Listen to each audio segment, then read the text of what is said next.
My name is Adam Clark. I am 71 years old. And this is the story of how I was abandoned by my only son for 2 decades, only to hear from him again when I no longer needed his approval, because by then, I had wealth, power, and the truth on my side. For 20 long years, Ethan, my only child, refused to speak to me. No calls, no letters, no visits. I was cut out of birthdays, graduations, holidays, even funerals. The silence wasn't just cruel, it was deliberate. Like I'd been erased from existence. I still remember the last conversation we had before that silence began. Ethan was 22, brimming with that arrogant certainty young men often have, the kind that makes them believe they know better than everyone who came before them. We argued about money, what else could it be? He wanted support for some half-baked business idea, a venture he hadn't thought through. I refused, not out of spite, but because I didn't want him to repeat my mistakes. I told him the world would not hand him success just because he wanted it. He called me bitter, a failure. He said I was holding him back. And then, he left. At first, I told myself he needed space. Young men burn hot, they flare, they vanish, but they return when the world humbles them. I waited a year. Then 2. Birthdays passed, Christmases came and went, my hair grayed, my joints stiffened, and still, nothing. Not a word. I'd call, leave voicemails that were never returned. Letters came back unopened. My ex-wife, his mother, didn't help, she fed his resentment, painting me as the villain of every story. The distance grew into a chasm, and eventually, I stopped trying to cross it. Do you know what it feels like to live 20 years in silence? It hollows you out. It makes you question every decision you ever made, every word you ever spoke. For a long time, I believed maybe I did deserve his hatred. Maybe I had failed him. Maybe I was the man he said I was, a bitter, small soul who couldn't see his son's potential. But life has a way of shifting when you least expect it. 5 years ago, everything changed. I stumbled upon an investment opportunity, not luck, not chance, but the kind of thing that comes from years of quiet observation, patience, and hard lessons. While Ethan was busy curating his perfect life on social media, smiling family portraits, beach vacations, smiling Christmas cards with coordinated sweaters, I was grinding in silence, watching, waiting. The deal was risky, but I had little left to lose. And when it paid off big. Within a year, I went from a man counting grocery coupons to a man whose portfolio attracted whispers at private banks. I bought properties, diversified, and for the first time in my life, I had leverage. Money, yes, but also power, the kind of quiet power that doesn't shout but waits until the right moment to speak. That's when the phone rang. I remember the day vividly. It was early December, snow drifting lazily outside my small suburban window. The caller ID nearly made me drop the phone. Ethan Clark. My son. After 20 years.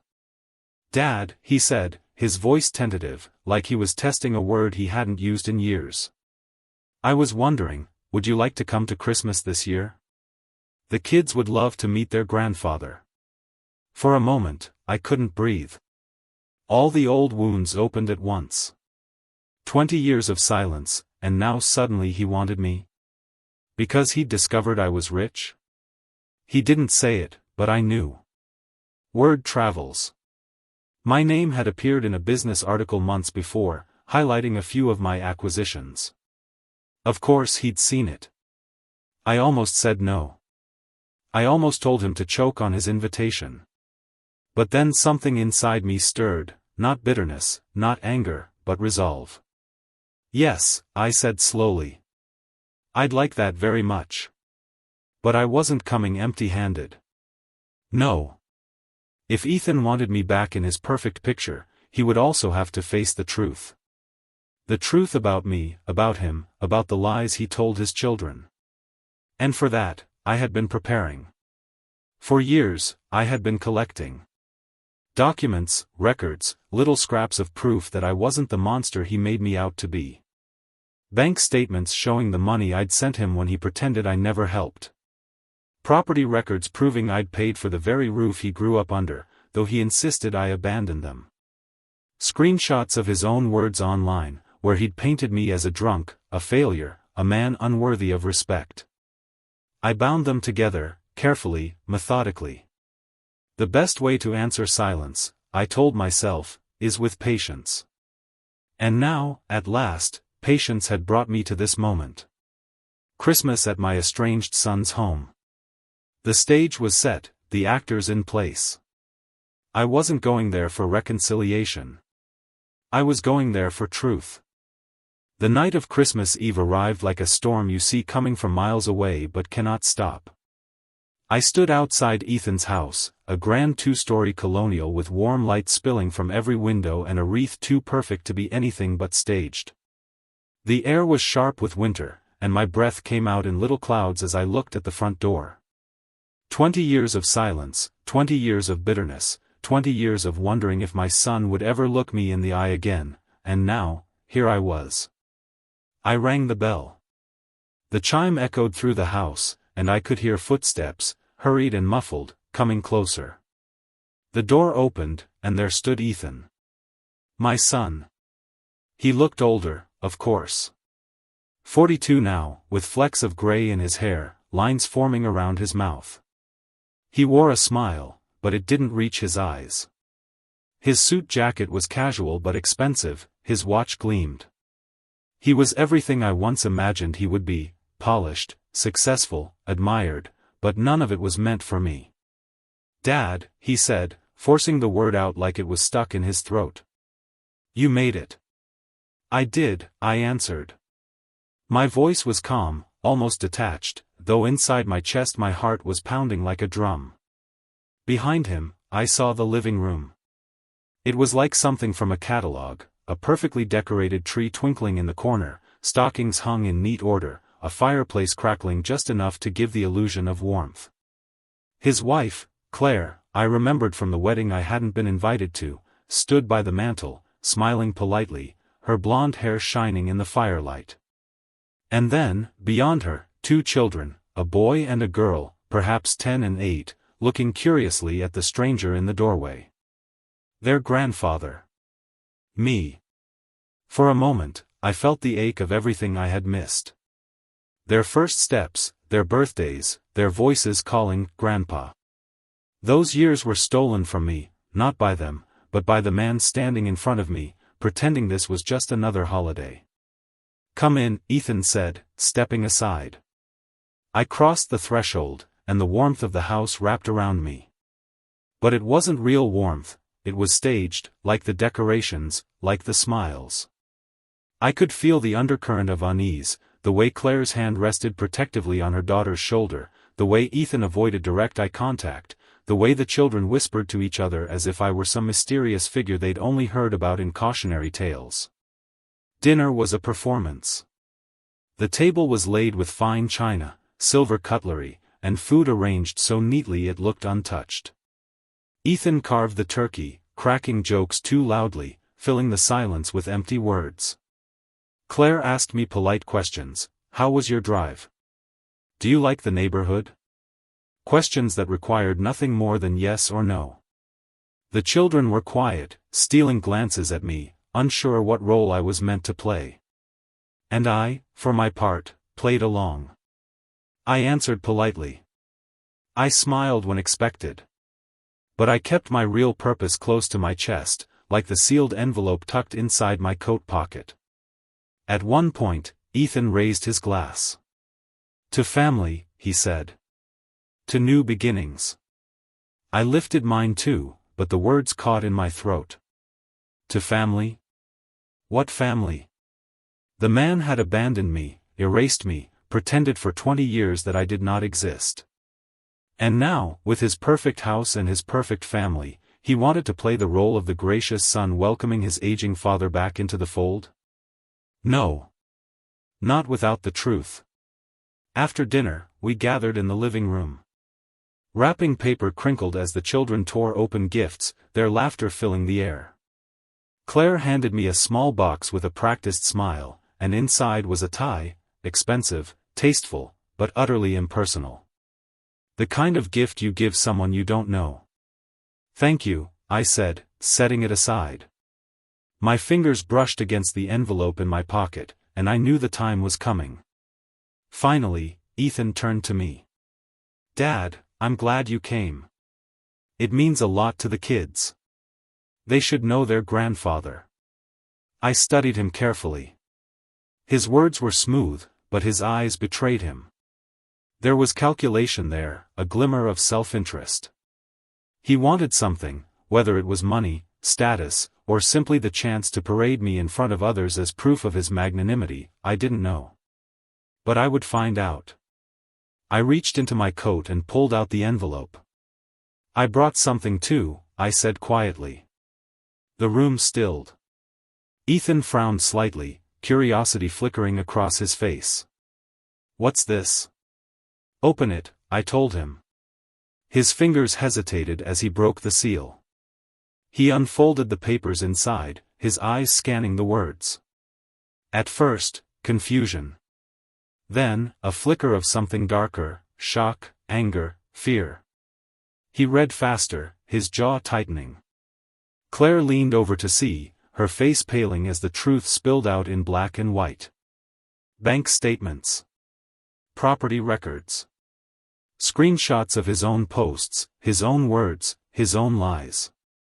Proof that I had not been the deadbeat he had painted me to be. Proof that I had sacrificed for him, even when he spat in my face. Proof that his narrative, that his children's grandfather was a selfish failure, was a lie. Ethan looked up at me, his voice tight. What is this supposed to be? I met his gaze without flinching. The truth, I said. I'm not here to play the role you've written for me, Ethan. I'm not here for your performance. I'm here because your children deserve to know who I really am. That their grandfather is a decent man who made mistakes, yes, but who never stopped caring. Never stopped trying. The room was silent, the only sound the faint crackle of the fire. The children looked between their father and me, confusion etched on their young faces. I leaned forward. Tell them, Ethan. Tell them the truth. Ethan's face drained of color as the weight of the papers in his hand grew heavier than any glass of wine he had raised that evening. He stared at them as though they were poisonous, as though the truth written across the pages might eat away at the perfectly constructed image he had built for himself over the last 2 decades. Dad, he said finally, his voice trembling but still sharp, like a blade hidden in velvet. This is inappropriate. It's Christmas. We're here as a family. You don't need to bring up this. I sat back in my chair, my expression calm, though my chest ached with the decades of silence I had carried. Family? I repeated softly. You erased me from this family, Ethan. For 20 years. Tonight, I'm only asking you to restore what you've stolen, not money, not gifts, not sympathy. Just the truth. The children sat quietly, their wide eyes fixed on their father. Claire looked nervous, her hand resting protectively on her son's shoulder as though bracing him for a blow. She glanced between Ethan and me, as though silently weighing which of us was the threat. Ethan shook his head. These are half-truths. Twisted. Taken out of context. They are documents, I replied evenly. Dates, signatures, numbers. Facts don't twist themselves, Ethan. People do. The silence in the room grew heavier, pressing against the walls until even the fire seemed to lose its warmth. The children shifted uneasily. Is it true, Dad? The little boy asked. His voice was small, uncertain, but it carried through the room like a bell. Did Grandpa really help? Ethan's mouth opened, then closed. He looked at his son, then at his daughter, and for a brief moment I saw the young man he used to be, the boy who once looked at me with admiration before resentment hardened his gaze. For just a flicker of time, the mask slipped. But then pride snapped it back into place. "This isn't the time," Ethan said firmly. "Your grandfather, he's trying to confuse you. It's complicated." "No," I interrupted, my tone sharper now, cutting through his performance. "It's not complicated. Children deserve to know the truth. They deserve to know that their grandfather didn't abandon them. That he wasn't the villain you painted him to be in your stories. That I was there, Ethan, even when you shut the door in my face." I leaned forward, my eyes locked on his. "I'm not asking for money. I'm not asking for forgiveness. I'm asking you to look your children in the eye and tell them that their grandfather is not a liar, not a failure. I'm asking you to give back the dignity you stole from me." Ethan's jaw clenched. His knuckles whitened as he crumpled the papers in his hand. The sound was loud in the silence, like the crack of dry branches. Claire flinched. "Get out," he whispered. The words hung in the air, low and venomous. The children gasped. "Dad," the little girl cried, clutching her mother's arm. I rose slowly, my knees stiff but my spine straight. I looked at my son, my flesh and blood, the boy I once carried on my shoulders, and I felt both sorrow and resolve. "I'll go," I said. "But know this, Ethan. Lies built your house. But truth will echo in its walls long after tonight. And one day, your children will come searching for it. When they do, I hope you're ready to answer them honestly." I turned toward the door. The cold air rushed in as I opened it, the winter night biting my skin. Behind me, the fire cracked, the children whispered, Claire tried to soothe them, and Ethan stood frozen, clutching the ruined envelope as though it might shield him from the truth it contained. I stepped outside, into the sharp, silent night. Snow crunched under my shoes. The street was lined with houses glowing warm and bright, each one carrying its own version of family, of love, of performance. I walked toward my car, each breath leaving me in clouds that vanished quickly, just as 20 years of my life had vanished into silence. As I slid into the driver's seat, I closed my eyes and let out a long breath. Revenge doesn't fill you, it only stops the leak. What remains inside, broken and empty, still has to be rebuilt. Tonight had been necessary, but it hadn't healed me. Nothing had, not yet. The engine roared to life, and I drove away from my son's perfect home, carrying both the weight of truth and the hollowness of knowing that even truth doesn't always bring reconciliation. Still, as the snow fell around me, I whispered to myself, "Patience, Adam. The story isn't finished yet." The road stretched out in front of me, black and endless, swallowed by the falling snow. The headlights cut 2 narrow tunnels through the storm, but beyond that, the world was all shadows and silence. I gripped the steering wheel tighter than I needed to, the leather biting into my palms. My reflection stared back at me from the windshield, an old man, weary, lined, his eyes hollow from carrying too much truth with too little to show for it. As the miles passed, memories rose unbidden, slipping through the cracks of my resolve. I thought of Ethan as a boy, small enough to ride on my shoulders, giggling as he tugged at my hair. Back then, I was his hero. I built him treehouses, patched up his scraped knees, stayed awake through fevers while his mother slept. There was a time when he trusted me completely, when he believed my word was law. And then, somewhere along the way, that trust cracked. I remembered the first real fight we had, the one that set the tone for everything that followed. Ethan was 17, and he wanted a car. Not just any car, but the latest model, sleek and expensive, the kind his friends at school drove. I told him we couldn't afford it. That what I had saved was enough for a used sedan, reliable but far from flashy. He looked at me like I had humiliated him. "You don't want me to succeed," he spat. "You want me to stay small, just like you." Those words burned into me, lodged in my chest where they stayed for years. He didn't see the nights I worked 2 jobs. He didn't notice the bills I paid quietly so he could go on field trips, wear decent clothes, have a chance at opportunities one never had. To him, I was just the man who said no. And when his mother and I divorced, that resentment deepened.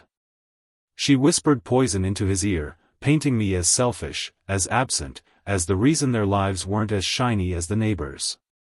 I became the villain in a story I had never agreed to be part of. And Ethan, still young, still impressionable, believed her. That belief hardened over time, until he no longer questioned it. Until he cut me off entirely.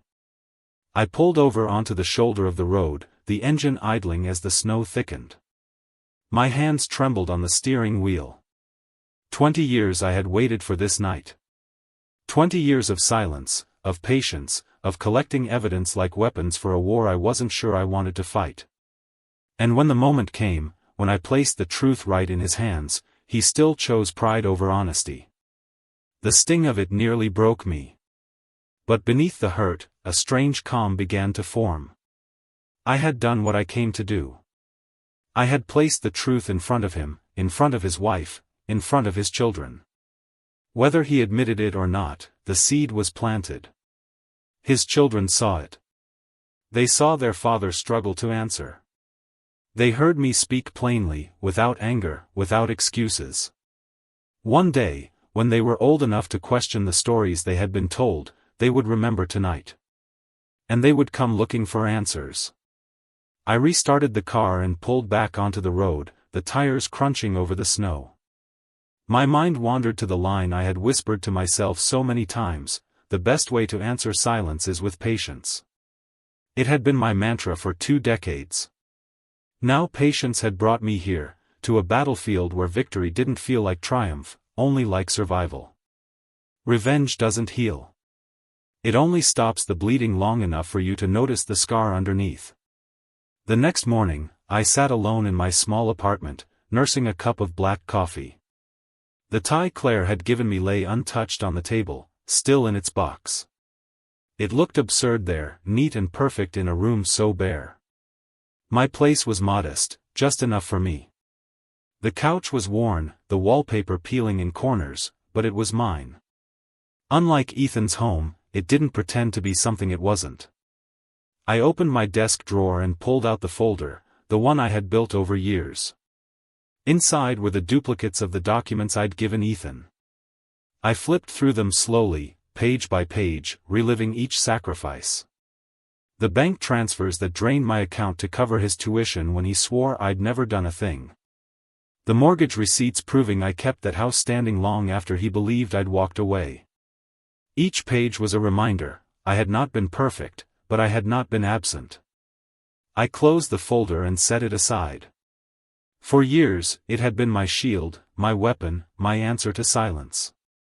But now that it had been used, now that it had been delivered, it felt strangely empty. I sat there in the quiet, sipping my coffee, and realized that the war I had waged was not truly against Ethan, it was against time, against the gnawing fear that I would die without anyone knowing I had tried. Last night had been about planting a marker, about ensuring that when history was told in that family, it wouldn't be written entirely in his ink. For the first time in years, I felt a shift inside me.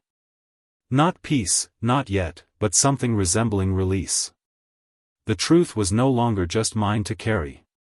And as I sat in that little apartment, with snow still drifting outside the window, I realized something else, my story with Ethan wasn't over. It had only entered its next chapter. The days after Christmas passed in a blur of silence. I didn't hear from Ethan, not a call, not a letter slipped into my mailbox. Part of me expected it, he was too proud to reach out so soon, too invested in his version of the truth. Still, a small, foolish part of me had hoped that maybe, just maybe, he would call. That he would apologize. That he would tell his children what he should have told them years ago. But the phone never rang. Instead, I found myself leaning deeper into solitude. My apartment was quiet, save for the hum of the radiator and the occasional groan of pipes in the walls. I spent hours walking the neighborhood, the winter air sharp in my lungs, my boots crunching over snow. I watched other families shovel their driveways, laughing as they built snowmen with their children, and I felt both envy and relief. Envy for what I had lost. Relief that at least I was no longer pretending. For years, I had built my life around the idea that one day, Ethan would come back. That one day, the silence would end, and I would finally get to explain myself. I had lived suspended, waiting, collecting proof, preparing for a confrontation that I thought would fix something inside me. And when the moment finally came, when the truth was laid bare in front of him, I realized that confrontation doesn't heal. It only uncovers the wound. Now came the harder part, rebuilding. I began with small things. I went to the grocery store and bought fresh fruit, something I hadn't bothered with in years. I fixed the wobbly leg on the kitchen table that had annoyed me for too long. I pulled out an old toolbox and repaired the loose hinge on the bathroom cabinet. These were small acts, yes, but they reminded me that my life was still mine. That I could create order, even if chaos reigned outside my door. One morning, as I walked past the bakery on the corner, I stopped inside. The place smelled of cinnamon and fresh bread, the warmth of ovens cutting through the cold outside. A young woman behind the counter greeted me with a smile that was real, not staged, and I bought a box of muffins. I didn't know why at first. I just wanted to bring something home, something that spoke of comfort. When I set the muffins on my table, I stared at them for a long time. A thought stirred in me, maybe comfort wasn't just for me. Maybe, despite everything, I could still offer it to others. That night, I sat by the window with a notebook in my lap. I wrote down the names of Ethan's children, my grandchildren, though I had only heard them in passing at Christmas. I wrote them carefully, letter by letter, as though engraving them into my memory. And then, without thinking too much, I began drafting something else. A trust. I had no illusions about Ethan. He had made it clear what place he wanted me to occupy in his life, none. But his children, they were still innocent. They hadn't chosen the lies he told. They hadn't chosen to grow up without their grandfather. If I couldn't be part of their lives openly, then I could at least ensure that one day, they would know I thought of them. That I cared. I called my attorney the next morning. I want to establish a trust, I told him. For my grandchildren. Not controlled by their father.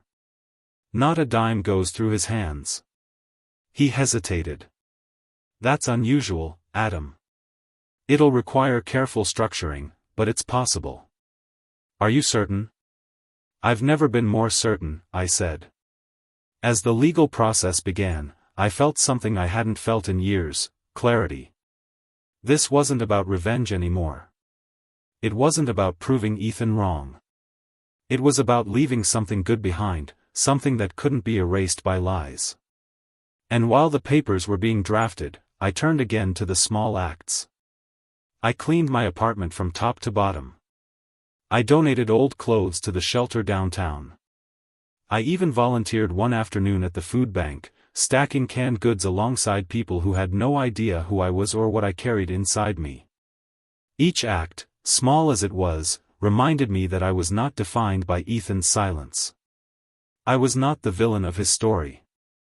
I was simply a man trying to do right, even if it came late in life. One evening, as I sat with a muffin and a cup of tea, I thought about patience again. For so long, patience had meant waiting for Ethan. Now, patience meant something different. It meant learning to live with the scars.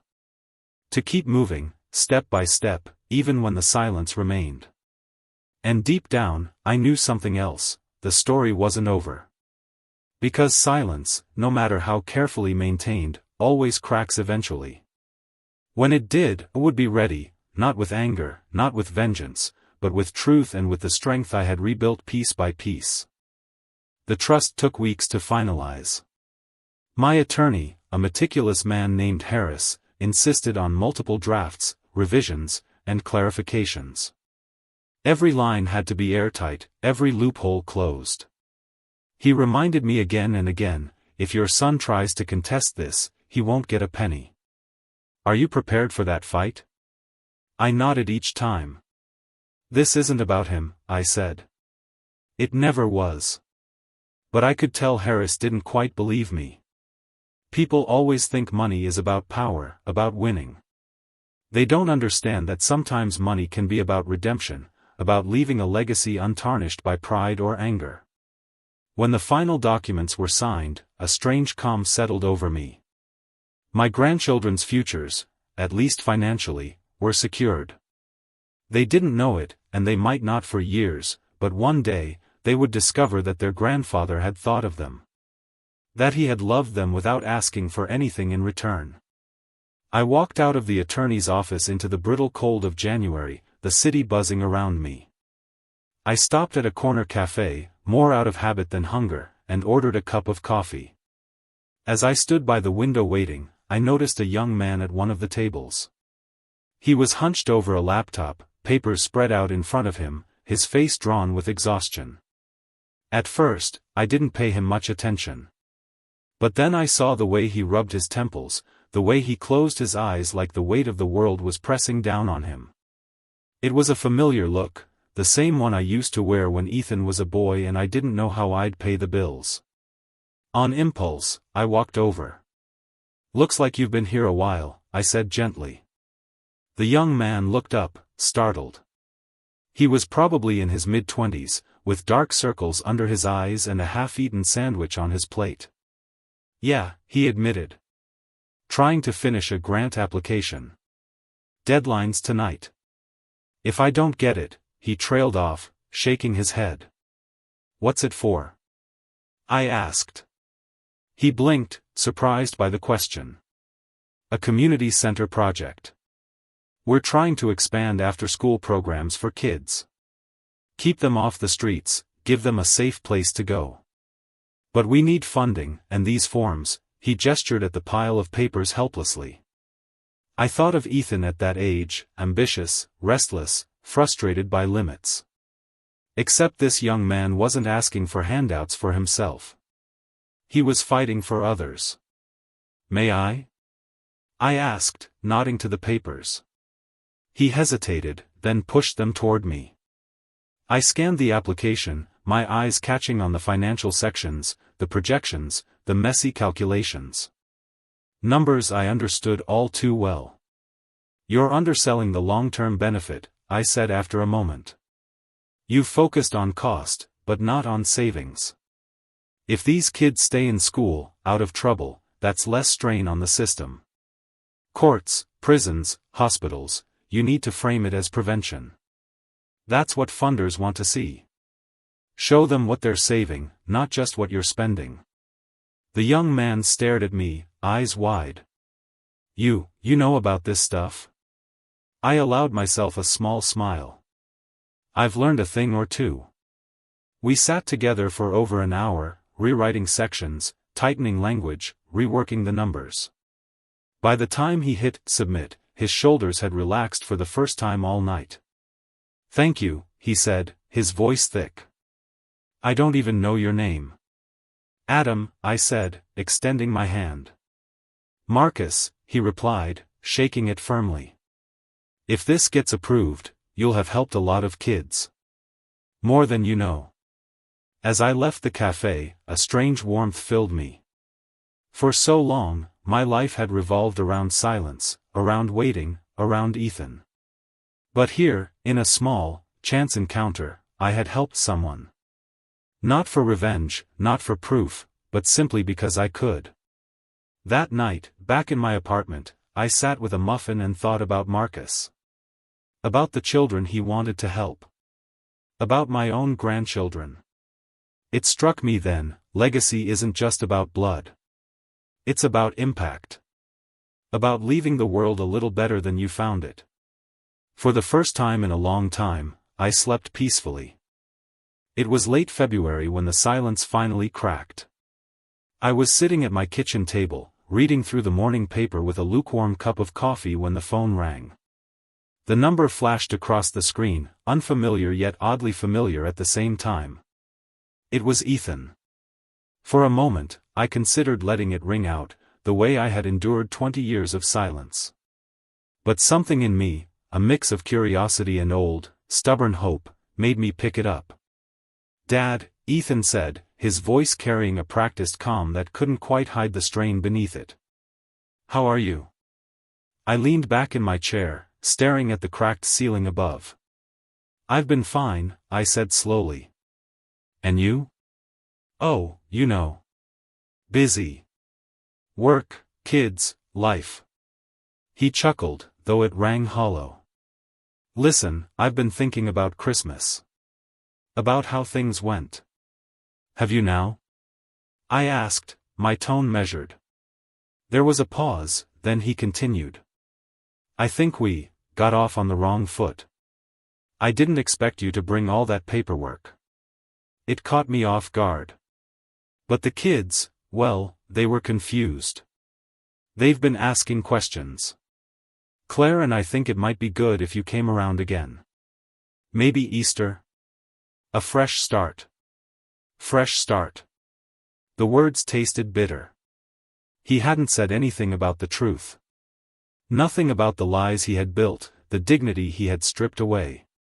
Just another invitation to fold myself neatly into his picture, under his terms. "What is it you really want, Ethan?" I asked quietly. There was a sharp inhale on the other end. "What do you mean? You've ignored me for 20 years. Not a word. And then, the moment my name appears in the business section, you call.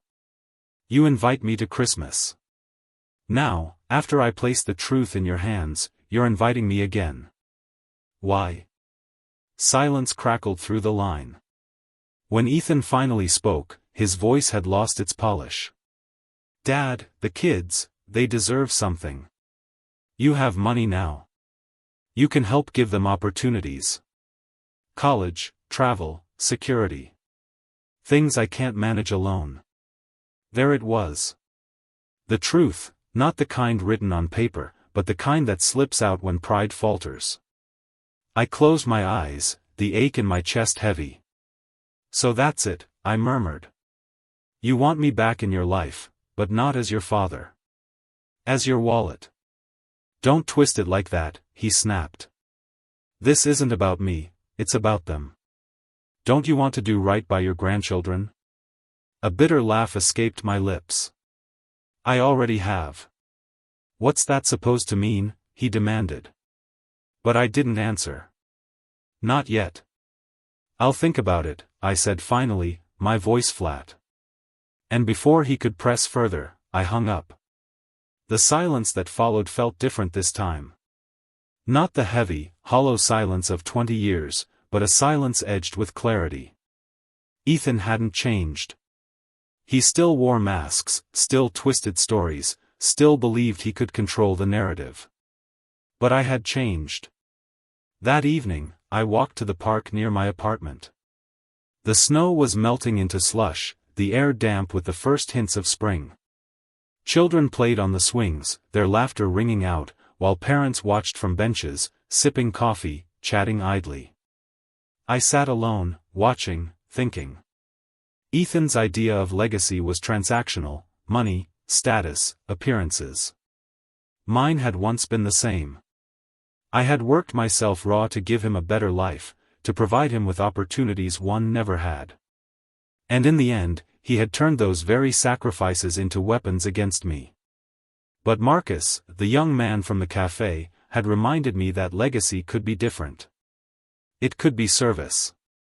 Impact. Quiet acts of care that outlast pride and argument. I thought again of the trust one had set up.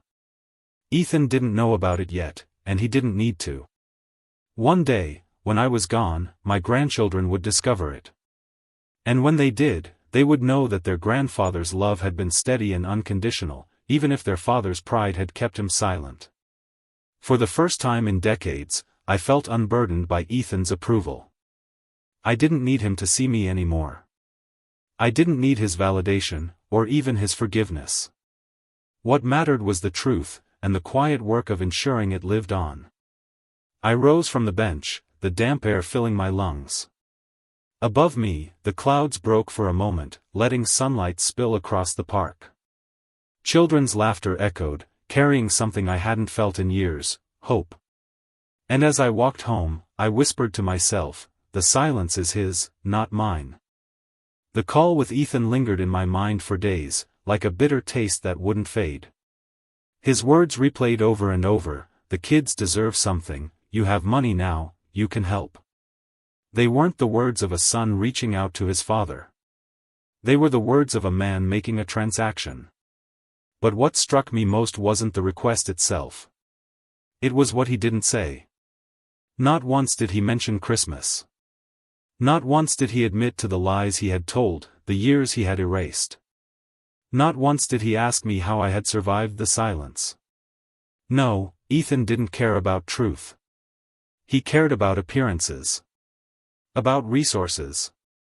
About control.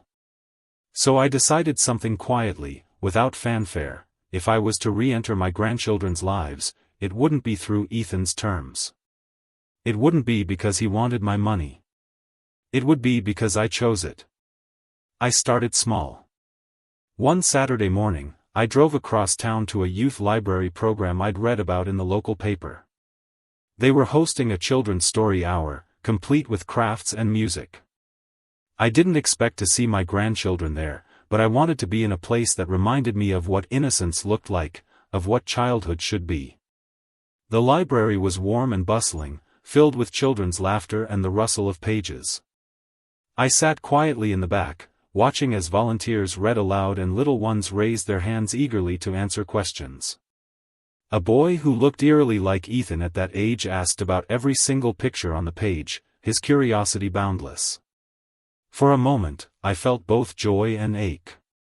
When the session ended, I approached the librarian, a kind woman with silver hair and glasses perched low on her nose. "Do you need volunteers?" I asked. Her face lit up. "Always. We need readers, organizers, helpers for craft days. Do you enjoy working with children?" I hesitated, then smiled faintly. "More than you'd think." That's how it began. Every week, I showed up. Sometimes I read stories aloud, my voice filling the little room. Other times I helped clean up markers and glue sticks, or simply sat with children as they colored, listening to their chatter about school and pets and dreams. None of them knew who I was, and that was the beauty of it. They accepted me as I was, a man willing to listen. Weeks turned into months. Spring thawed into summer. And then, one afternoon, it happened. I was standing at the back of the library, stacking chairs after another session, when I heard a voice that froze me. "Grandpa?" I turned slowly. And there she was, my granddaughter. The same wide eyes I had seen at Christmas, staring at me now with recognition. Her brother stood beside her, clutching a book, his mouth open in surprise. For a moment, I couldn't speak. My heart hammered in my chest, and my throat tightened. "Hello," I managed finally, my voice rough. "What are you doing here?" she asked, her voice filled not with suspicion, but with wonder. I smiled softly. "Helping. Just helping." The boy tugged on his sister's sleeve. "See? I told you he wasn't bad." My chest tightened at those words. The lies Ethan had told them were already unraveling, thread by thread. Children know the truth when they see it, they can feel it. Before I could respond, a woman's voice called from across the room. "Claire. My daughter-in-law." She froze when she saw me, her expression caught between shock and discomfort. "Kids," she said sharply, ushering them toward her. "It's time to go." "But Mom." "Now," she said firmly, her eyes flicking to me with a mixture of warning and unease. I raised my hand slightly in a gesture of peace. "I didn't plan this," I said softly. "I'm just volunteering. That's all." She nodded stiffly, then guided the children out. But as they left, both of them glanced back at me, their eyes lingering with questions that would not be silenced forever. That night, I sat in my apartment with a muffin and tea, replaying the moment again and again. My grandchildren had seen me not as a story, not as a shadow, but as a person. They had spoken to me. Looked at me. Believed me. Ethan could try to control the narrative all he wanted, but he couldn't stop curiosity. He couldn't stop truth. And for the first time in years, I felt something stir inside me that was stronger than bitterness, stronger than revenge. Hope. The following week, I returned to the library, though my stomach twisted with unease. Part of me wondered if Claire would confront me, or worse, forbid me from ever volunteering again. I told myself I could handle it, that my only purpose there was to help, to serve, but the truth was harder. I had hoped, desperately, to see those two small faces again. The session ended quietly, the children filing out with their parents. I stayed behind to put away the folding chairs, stacking them neatly in the corner. That's when I heard the sound of deliberate footsteps approaching. I didn't have to turn to know who it was. "Adam," Claire said. Her voice was cool, precise, the kind that left little room for misunderstanding. I turned, meeting her eyes. "Claire." For a moment, neither of us spoke. The silence between us wasn't the heavy, poisonous silence Ethan had wielded for 2 decades. It was taut, uneasy, like a rope stretched between us, ready to snap. "I didn't expect to see you here last week," she said finally. "I didn't expect to see you, either," I admitted. "I've been volunteering for a while now. It wasn't planned." Her eyes narrowed slightly. "Ethan doesn't know, does he?" "No," I said. "And I won't hide it if he asks. But I didn't come here for him. I came here because I wanted to be useful." She studied me carefully, as though weighing my words against the stories she had heard for years. Stories, no doubt, that painted me as selfish, unreliable, unworthy. "The children were surprised," she said carefully. "Confused. They've heard things." I nodded. "I know what they've heard. I know the stories." Her lips pressed into a thin line. "And you think showing up here, out of nowhere, helps?" I took a breath, steadying myself. "No," I said softly. "I think showing up here helps the library. Helps the children who need someone to read to them, to listen to them. I didn't come to prove anything. I came because it gives me peace." Claire tilted her head, her expression shifting ever so slightly. "Not approval, not yet, but curiosity. I saw the way they looked at you," she said finally. "They've never asked about you before. Now they will. And Ethan, he won't be happy." I met her gaze steadily. "Let him be unhappy. The truth has a way of finding cracks to slip through. One day, those children will want answers. I won't push myself into their lives. I won't try to take anything from them. But if they come looking, I'll be here. Quietly. Patiently." She looked at me for a long moment, and then, to my surprise, she sighed. Not with anger, but with weariness. "They deserve the truth," she whispered, almost to herself. It was the first time I had heard her voice waver. For years, I had imagined Claire as Ethan's echo, standing behind him, reinforcing his lies. But in that moment, I saw something different, a mother caught in the middle, torn between loyalty to her husband and the quiet knowledge that the story wasn't as simple as he made it. "I won't cause trouble," I said gently. "I won't force myself on them. I only ask that you let me be here. Let me exist where they can see me as I am, not as they've been told I am." Claire's eyes softened, just barely. She nodded once. "I can't promise anything," she said. "But I won't stand in the way." With that, she turned and walked out, her coat swishing behind her. I stood alone in the library, the silence around me heavy but not hopeless. For the first time, I felt that someone in that house, someone other than the children, might eventually see me for who I was, not who I had been painted to be. That night, I returned home with a lighter step.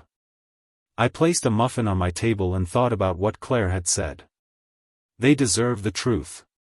Yes, I thought, sipping my tea. They do. And whether Ethan liked it or not, the truth had already begun to seep through the cracks of his perfect facade. It didn't take long for Ethan to find out. Secrets, even small ones, never stay hidden for long, especially when children are involved. It was a Thursday evening when my phone rang. I recognized the number instantly, though this time, there was no hesitation in answering. "What the hell are you doing at the library?" Ethan's voice exploded through the receiver before I could even greet him. I held the phone slightly away from my ear, letting the anger wash over me. "Hello to you too, son. Don't play games with me," he snapped. "Claire told me. The kids saw you. You think you can just sneak your way into their lives after 20 years of absence?" I closed my eyes, steadying myself. "I didn't sneak," I said calmly. "I've been volunteering there for months. It wasn't about you. It wasn't even about them. It was about giving back. They just happened to see me." "Don't twist this," Ethan spat. "You're manipulating them. You're trying to make me look bad." A bitter laugh escaped me before I could stop it. "I don't need to make you look bad, Ethan. You do that well enough on your own. All I've ever wanted is for them to know the truth. If that threatens you, maybe you should ask yourself why." There was a pause, the sound of his breath sharp and uneven on the other end. "You think you're clever, don't you? Coming back now that you're rich, now that you've got something to flaunt. Well, let me be clear, stay away from my children. If I see you anywhere near them again, I'll make sure you regret it." I leaned back in my chair, staring at the cracked plaster on the ceiling. "You can tell me to stay away, Ethan. You've been doing it for years. But here's the truth you can't erase: they've seen me. They've spoken to me. And they've begun to wonder. You can't control that curiosity. You can't control what they'll remember." His silence was thick, trembling with barely contained rage. "You were never a father to me," he hissed finally. "And you'll never be a grandfather to them." I didn't respond right away. His words struck deep, but I'd carried worse for decades. When I finally spoke, my voice was steady. "Maybe not in your eyes. But the truth doesn't need your permission, Ethan. It exists whether you acknowledge it or not." And then, without waiting for a reply, I hung up. The quiet that followed was heavy, but not crushing. For the first time, I realized something important: Ethan's anger no longer controlled me. His silence had once hollowed me out, but now his words were just echoes, bouncing off walls I had already rebuilt. That weekend, I still went to the library. Part of me half expected Ethan to show up, to drag me out by the collar, to make a scene. But he didn't. Claire arrived with the children, her face taut with tension, but she gave me a small nod of acknowledgement. It wasn't approval, but it wasn't rejection either. The children, however, were different. They spotted me instantly, their faces lighting up with the unfiltered honesty only children possess. "Grandpa," the boy called, running up to me before Claire could stop him. He held out a book clutched tightly in his hands. "Can you read this one?" My throat tightened, but I forced myself to smile. "Of course," I said softly, taking the book from him. We sat together on the little carpet, his sister settling in beside him. As I read, their eyes widened, their laughter ringing through the library. Claire watched from a distance, her arms crossed, but she didn't pull them away. Not this time. When the story ended, the boy looked up at me. "Dad says you weren't around," he said innocently. "But you're here now. So, that counts, right?" The question pierced me deeper than any of Ethan's accusations. I swallowed hard, choosing my words carefully. "What matters," I said gently, "is that I love you. I always have. Even when I wasn't here." The girl tilted her head. Even when we didn't know you? Especially then, I whispered. Claire's eyes softened as she overheard, though she quickly looked away. That night, as I walked home beneath the glow of the streetlights, I realized something important. Ethan could rage, he could threaten, he could try to erase me. But love has a way of carving its own path, quiet and steady, through even the hardest stone. And my grandchildren had seen it. That was enough, for now. It was only a matter of time before Ethan's pride turned into something more than words. The letter arrived on a Tuesday afternoon, folded neatly into a cream-colored envelope stamped with the logo of a law firm I recognized. I sat at my kitchen table, the radiator hissing faintly, staring at it for a long time before opening it. I didn't need to read the words to know what they contained. Still, I unfolded the pages. Dear Mr. Clark. It has come to our attention, on behalf of our client Mr. Ethan Clark, that you have engaged in unsanctioned contact with his minor children. Mr. Clark requests that you refrain from all further contact without his express consent. Any future engagement may result in legal action to protect the well-being of said minors. The rest of the letter was written in careful legal jargon, but the message was clear: stay away. I set the letter down and stared at it.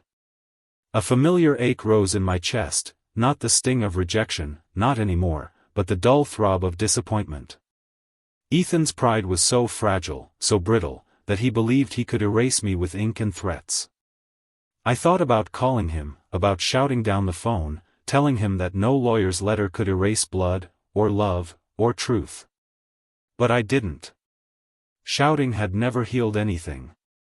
Instead, I folded the letter carefully, slid it back into the envelope, and placed it in the drawer with the others, the documents, the records, the evidence I had collected for 2 decades. Proof, not for me, but for the future. The next Saturday, I went to the library anyway. I wasn't reckless, I didn't approach the children, didn't try to force a moment. I stayed in the back, stacking chairs, folding mats, keeping to myself. If Ethan wanted to think he could banish me, let him. I knew the truth: presence doesn't always mean proximity. Sometimes it means simply being where you can be found, quietly, patiently, without demand. That afternoon, as I was leaving, Claire intercepted me outside. She looked tired, a scarf wrapped tightly around her neck, her breath misting in the cold air. I know about the letter, she said without preamble. I assumed, I replied. She hesitated, then sighed. Ethan thinks he's protecting them. But I'm not blind. I saw the way they looked at you last week. That's not harm. That's curiosity. Connection.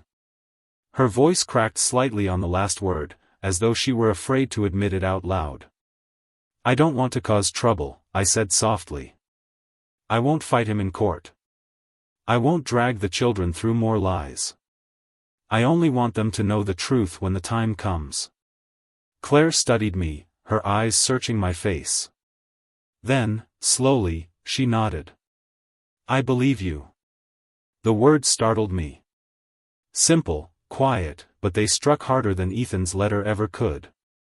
I'll respect his wishes publicly, I continued, my voice firm. But privately, I'll be here. If they ask questions, if they seek answers, don't deny them. That's all I ask. Claire's eyes shimmered. For a moment, I thought she might cry, but she held herself together. I can't promise anything, she whispered. But I won't stand in the way anymore. We parted ways, the cold air swirling around us. As I walked home, I felt something shift deep inside me. Ethan could hire all the lawyers he wanted, he could write me out of every narrative he controlled, but he couldn't erase the truth in his children's eyes. And now, for the first time, Claire knew it too. That night, I sat at my desk and opened my notebook. I wrote a letter, not to Ethan, not to Claire, but to my grandchildren. I didn't know when they would read it, perhaps not until years after I was gone. But I wrote it anyway. My dear ones, I began, I don't know when you will read this, but I want you to know something simple. I loved you before I ever met you. I loved you in silence, in absence, in the waiting. And though your father tried to paint me as something less, I never stopped being your grandfather. One day, the truth will find you, as truth always does. When it does, know this: love is not measured by presence alone. Sometimes it is measured by patience. When I finished, I folded the letter and placed it carefully in the folder with the rest. A record. A seed planted for the future. Ethan's war was with control. Mine was with time. And time, I realized, had always been on my side. Spring arrived slowly, the snow receding into patches of slush and the first buds pressing their way through the thawed earth. I found myself walking more often, lingering in parks, watching children ride bikes and families picnic on the grass. The world felt alive again, and though I was still a man weighed down by scars, I felt something stirring inside me, the faint beginnings of renewal. I threw myself into small rituals. Mornings began with a walk to the bakery, where the young woman behind the counter always greeted me with a genuine smile. The usual, she would ask, already boxing up a muffin. Afternoons were spent at the library or the food bank. Evenings, I read books I had long neglected, my apartment filled with the smell of fresh tea and the quiet hum of an old radio. One Saturday, while stacking boxes at the food bank, a little girl tugged on my sleeve. "Mister, can you reach that one?" she asked, pointing to a shelf just beyond her reach. I smiled and lifted the box down, handing it to her. She grinned, her missing front tooth giving her an endearing lisp. "Thank you." It was such a small moment, but it warmed me more than I expected. For years, my life had been defined by absence, Ethan's absence of love, my absence from my grandchildren's lives. Now, for the first time, I was building presence, even if it wasn't with them directly. And yet, they were never far from my thoughts. I hadn't seen the children since that day at the library. Claire kept her word, she hadn't barred me, but she hadn't encouraged encounters either. I respected that.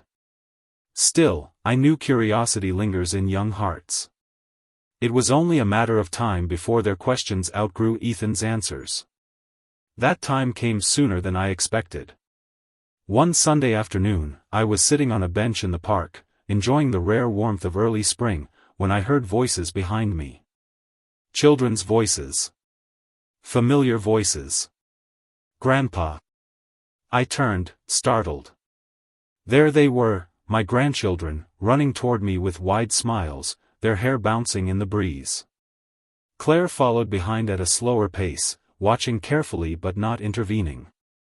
For a moment, I was too stunned to move. Then I rose, my heart pounding. "Hello," I said, my voice catching.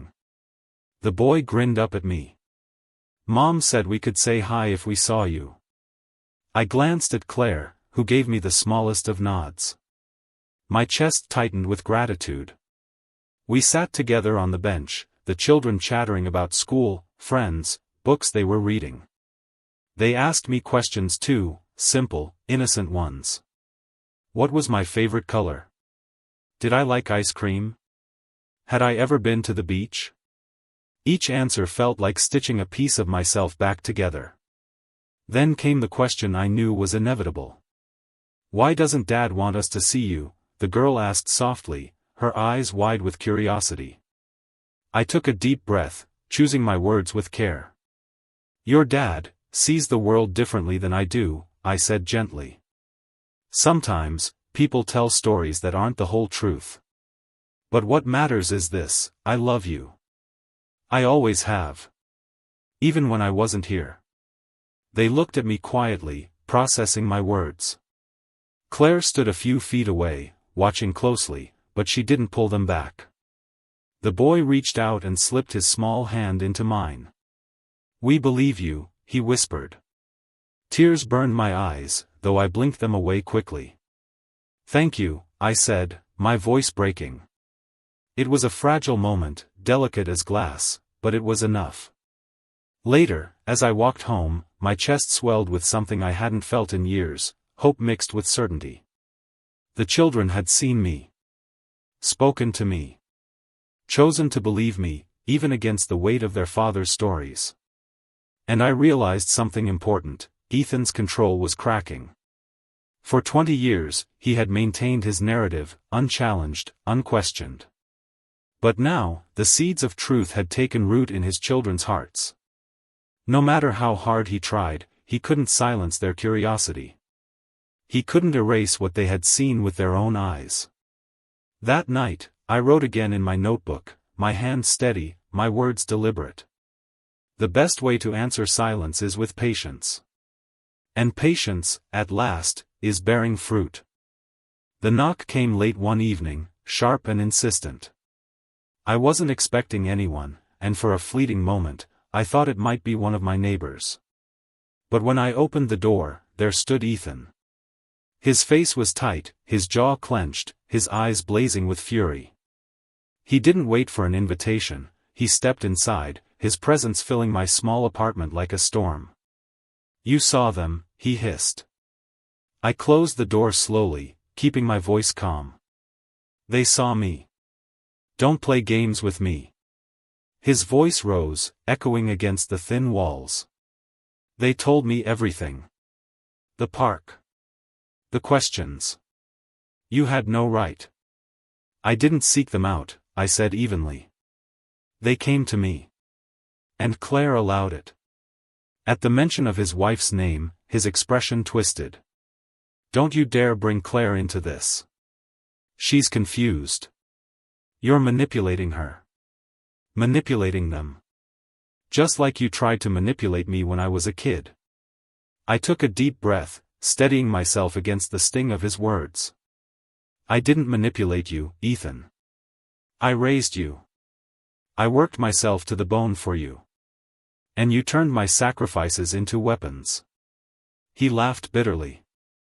"Sacrifices? You think a few late checks and broken promises count as sacrifice?" I stepped closer, meeting his eyes squarely. "I was there. Maybe not perfectly, maybe not always the way you wanted, but I was there. And you've built your whole life on pretending I wasn't. That's the story you've told your wife, your children, and probably yourself. But stories built on lies always collapse." His hands curled into fists. For a terrifying moment, I thought he might strike me. Instead, he slammed his palm against the wall, making the picture frame rattle. "They're my children," he shouted. "Mine. And I won't let you poison them against me." I didn't flinch. "They're not possessions, Ethan. They're people. And people eventually ask questions. You can't silence them forever. They will see the cracks. They already have." His breath came in ragged bursts. "Why now?" he demanded. "Why come back after all these years? You could have stayed gone. No one needed you." I looked at him, my voice low but firm. "Because I'm still their grandfather. Because no matter how hard you tried to erase me, blood doesn't vanish. And because I won't let the only story they hear about me be the one you invented." For a long moment, the room was silent except for his heavy breathing. Then he shook his head, his face twisted with frustration. "You think money makes you untouchable now? You think you can waltz back in here with your investments and your lawyers and play the hero?" I stared at him, my voice calm, steady, final. "No. Money doesn't make me a hero. But it gives me the means to ensure that the truth outlives your lies." His eyes narrowed. "What does that mean?" I didn't answer directly. Some truths needed to sit in silence, like seeds waiting to sprout. Instead, I turned toward the window, the city lights glowing faintly in the night. "You can fight me all you want, Ethan," I said softly. "You can rage, you can send lawyers, you can scream until your throat bleeds. But your children have already seen me.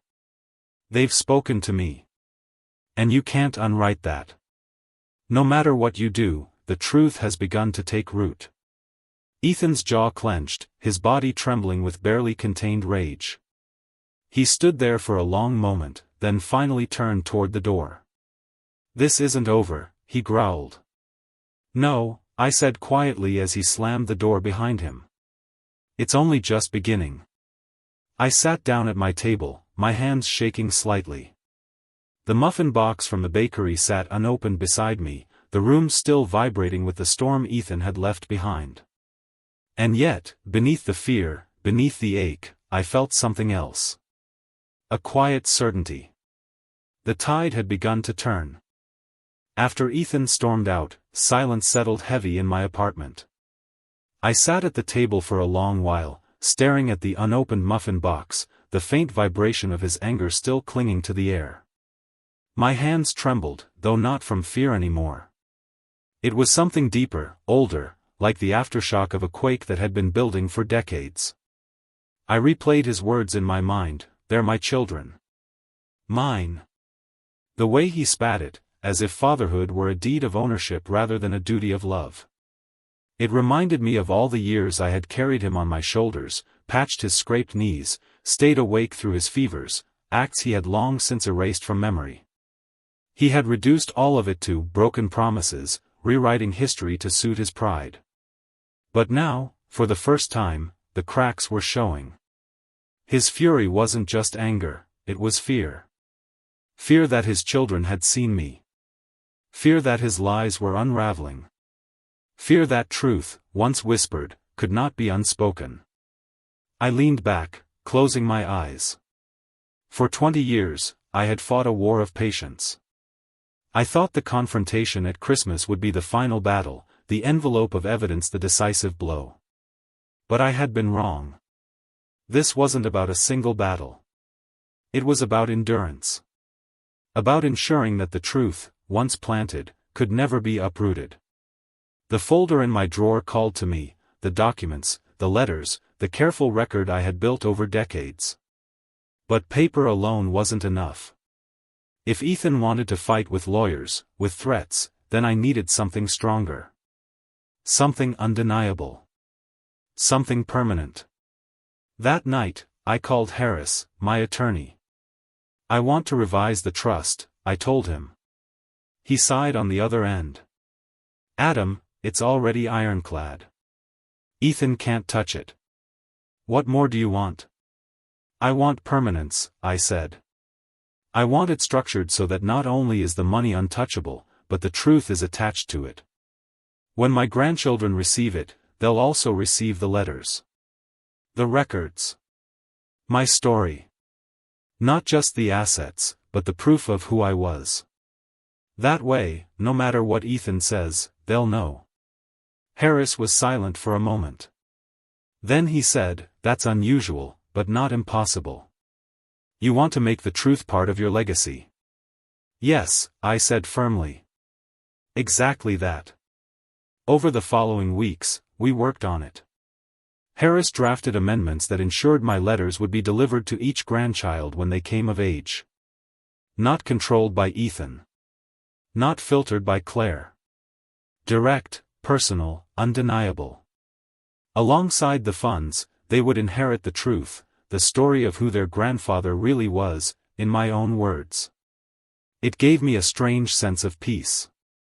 For so long, my life had been defined by waiting for Ethan to tell the truth. Now I realized I didn't need him to. I could tell it myself, directly, bypassing him altogether. Still, at night, when the apartment grew too quiet, I felt the weight of loneliness pressing in. Revenge, truth, legacy, these were all noble battles, but they didn't fill the empty chair across from me at the table. They didn't soften the ache of 20 years of silence. One evening, after meeting with Harris, I walked past the cafe where I had helped Marcus with his grant application. I saw him inside, laughing with a group of volunteers. Something inside me stirred, a reminder that I didn't need to be defined solely by what I had lost. I pushed the door open. "Adam!" Marcus called, standing to greet me. "You won't believe it, we got the grant. The community center expansion is happening." The room buzzed with excitement. I felt a genuine smile spread across my face. "That's wonderful," I said. Marcus clapped me on the shoulder. "You should come by sometime. See what you helped build." As I walked home later, his words echoed in my mind. See what you helped build. For years, I had focused on what had been taken from me. Now, for the first time, I saw what I could still create. And in that realization, I found strength. The war with Ethan wasn't over. He would rage, threaten, and cling to his narrative. But my path was clear now. I would not fight him with anger. I would not lower myself to his bitterness. I would fight with patience, with presence, with permanence. And when the time came, when his children looked back and asked questions, they would find the truth waiting for them, etched into letters, sealed in documents, tied to their futures like an anchor against the storm.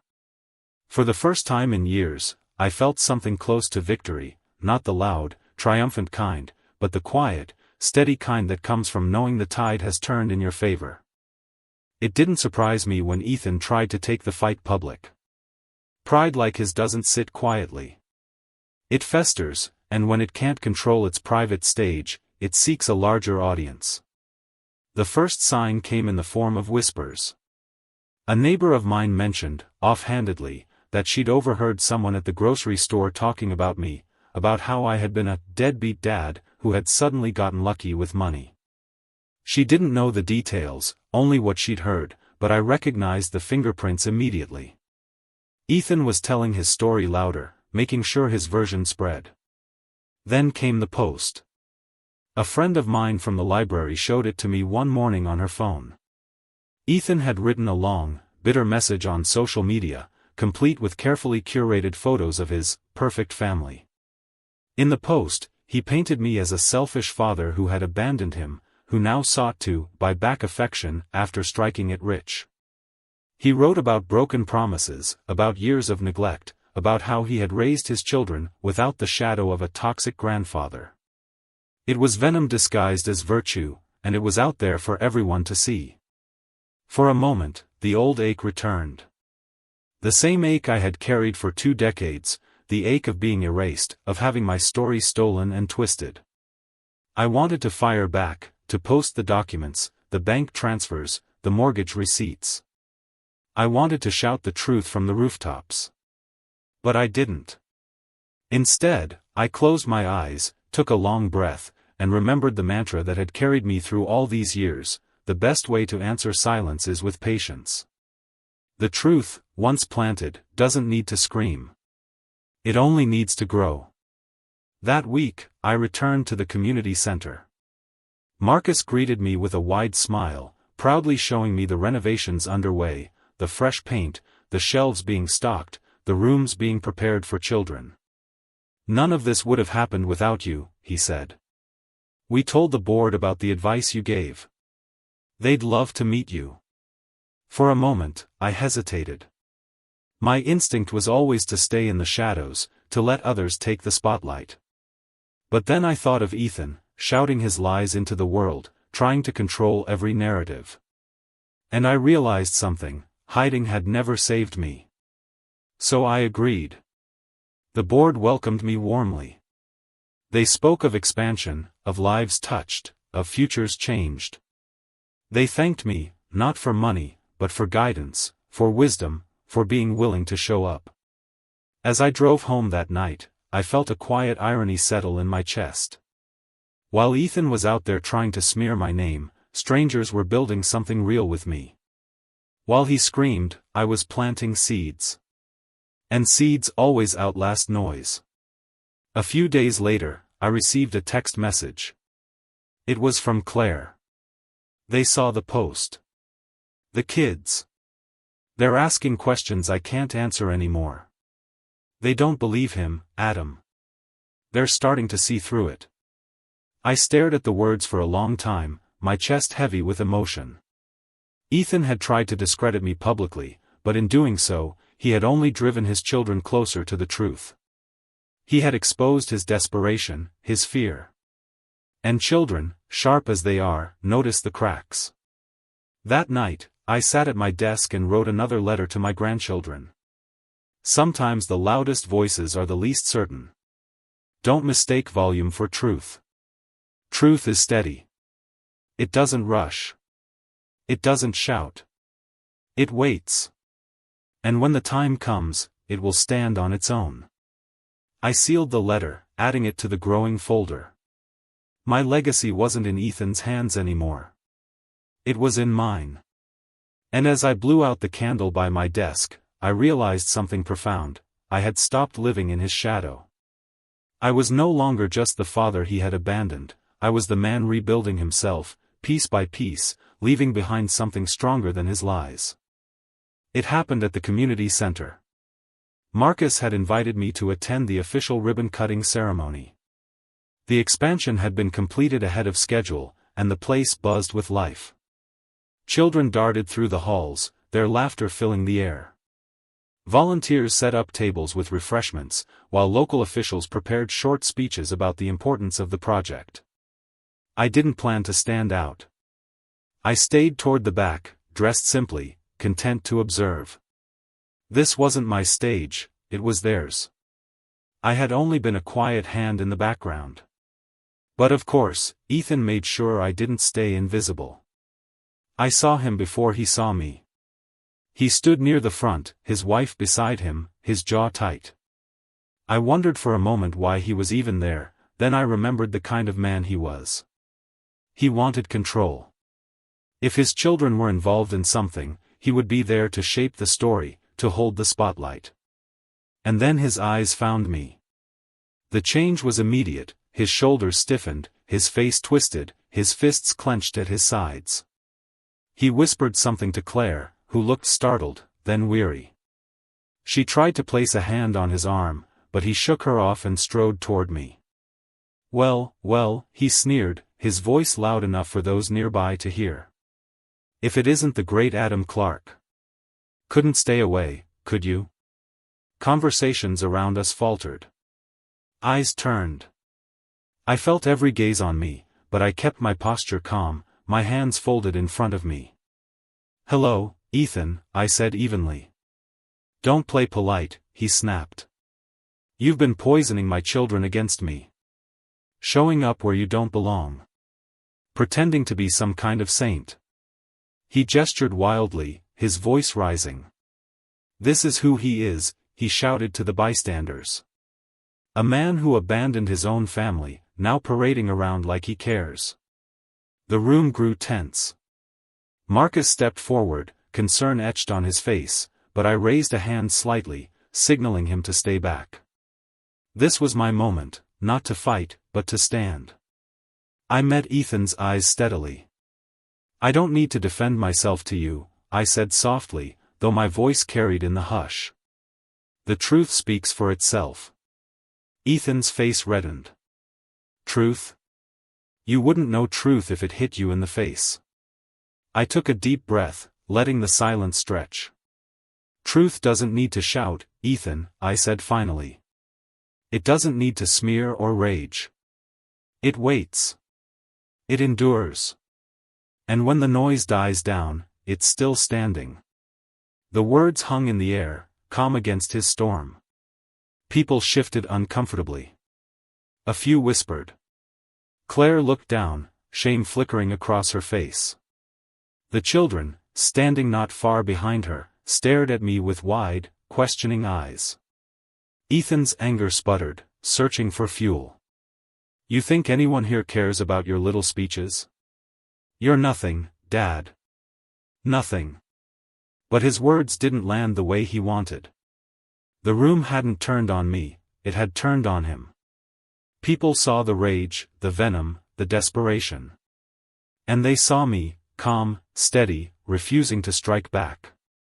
Marcus stepped forward finally, his voice firm. Mr. Clark, this isn't the place. If you have personal matters, take them outside. But don't disrespect this event, or the people who worked hard to make it happen. Ethan froze, his chest heaving, his face twisted in fury. For a moment, I thought he might lash out again. But then he realized what I already knew, he was losing the room. Without another word, he spun on his heel and stormed out, Claire following reluctantly, the children trailing behind with conflicted expressions. The crowd slowly resumed its chatter, but the air buzzed with something different now. People glanced at me, some with curiosity, some with quiet respect. I hadn't needed to raise my voice. I hadn't needed to prove myself. I had simply stood, while Ethan unraveled.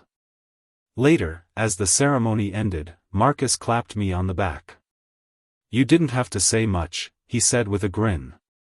"But I think you said everything." That night, back in my apartment, I replayed the scene in my mind. For years, I had imagined victory as something loud, dramatic, final. But what I felt now was quieter, subtler. It wasn't about destroying Ethan, it was about showing his children, his wife, and the world that truth doesn't rage. It endures. And for the first time, I knew Ethan's grip was slipping. His lies had been loud. But my patience was louder. The fallout from the community center confrontation rippled faster than I expected. I hadn't sought an audience, but Ethan had given me one, and in doing so he had exposed more of himself than he realized. I didn't hear from him directly in the days that followed. Instead, the silence came filled with echoes, subtle signs that something inside his home was shifting. Claire called me one evening, her voice low, almost whispering, as if she were afraid of being overheard. "They're asking more questions," she said. "The children. They keep replaying what happened. They saw you stay calm, and they saw him unravel. They don't understand why their father hates you so much." I closed my eyes, listening. I could almost picture them, those wide, curious eyes looking up at her, trying to piece together contradictions they weren't supposed to notice. Children are sharper than adults give them credit for. Lies don't age well in young minds. I told them, Claire continued, her voice faltering, that family isn't always simple. That sometimes the stories we hear aren't the whole truth. They didn't say anything after that, but I could see it. They don't believe him anymore. Not completely. Her words struck deep. For years, Ethan had been the sole author of my absence. Now, finally, the narrative was slipping from his grip. "Thank you," I whispered. Claire sighed. "I don't know how long I can hold this together. He's furious. He says you humiliated him in front of everyone. He thinks you planned it." "I didn't," I said softly. "But maybe it needed to happen." After we hung up, I sat in the quiet, my hands folded around a cooling cup of tea. I thought about Ethan, not the man who had raged at me in public, but the boy he had once been, the boy who used to climb into my lap after nightmares, who used to tug at my sleeve for attention. Where had that boy gone? Or had he simply grown into the man his pride demanded? The truth was, Ethan was unraveling. His grip on the narrative had been absolute for 20 years. But cracks had formed, first with the documents, then with the children's questions, then with the public outburst at the community center. And once cracks form, they spread. I didn't celebrate it. There was no joy in watching my son fracture under the weight of his own lies. But there was a grim inevitability. He had built his identity on erasure, and erasure is fragile. The truth, once revealed, doesn't vanish again. That weekend, I returned to the library. The children weren't there, but I still read stories, still helped stack chairs, still offered muffins to the volunteers. It gave me peace to be useful, to be steady, to be present in the small ways I could.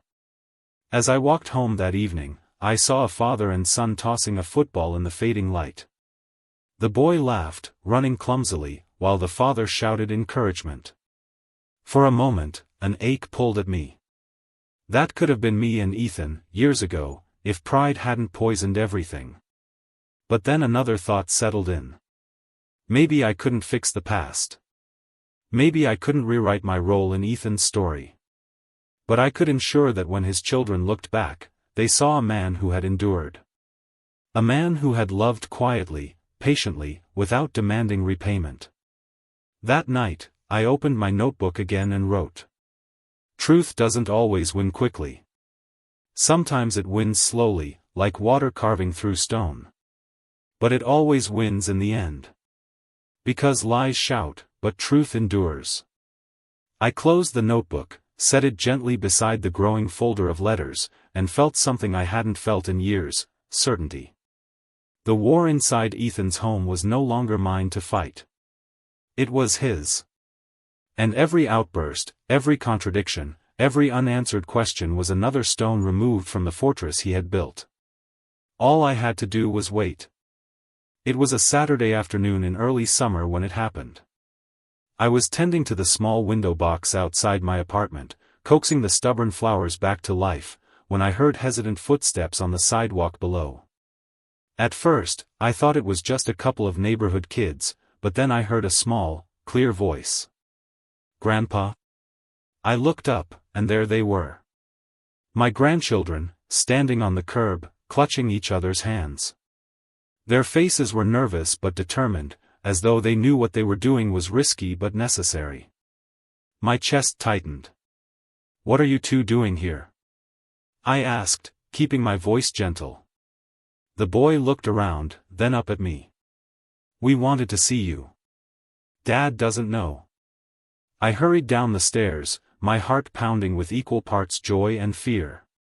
When I reached the sidewalk, I crouched so I could look them in the eyes.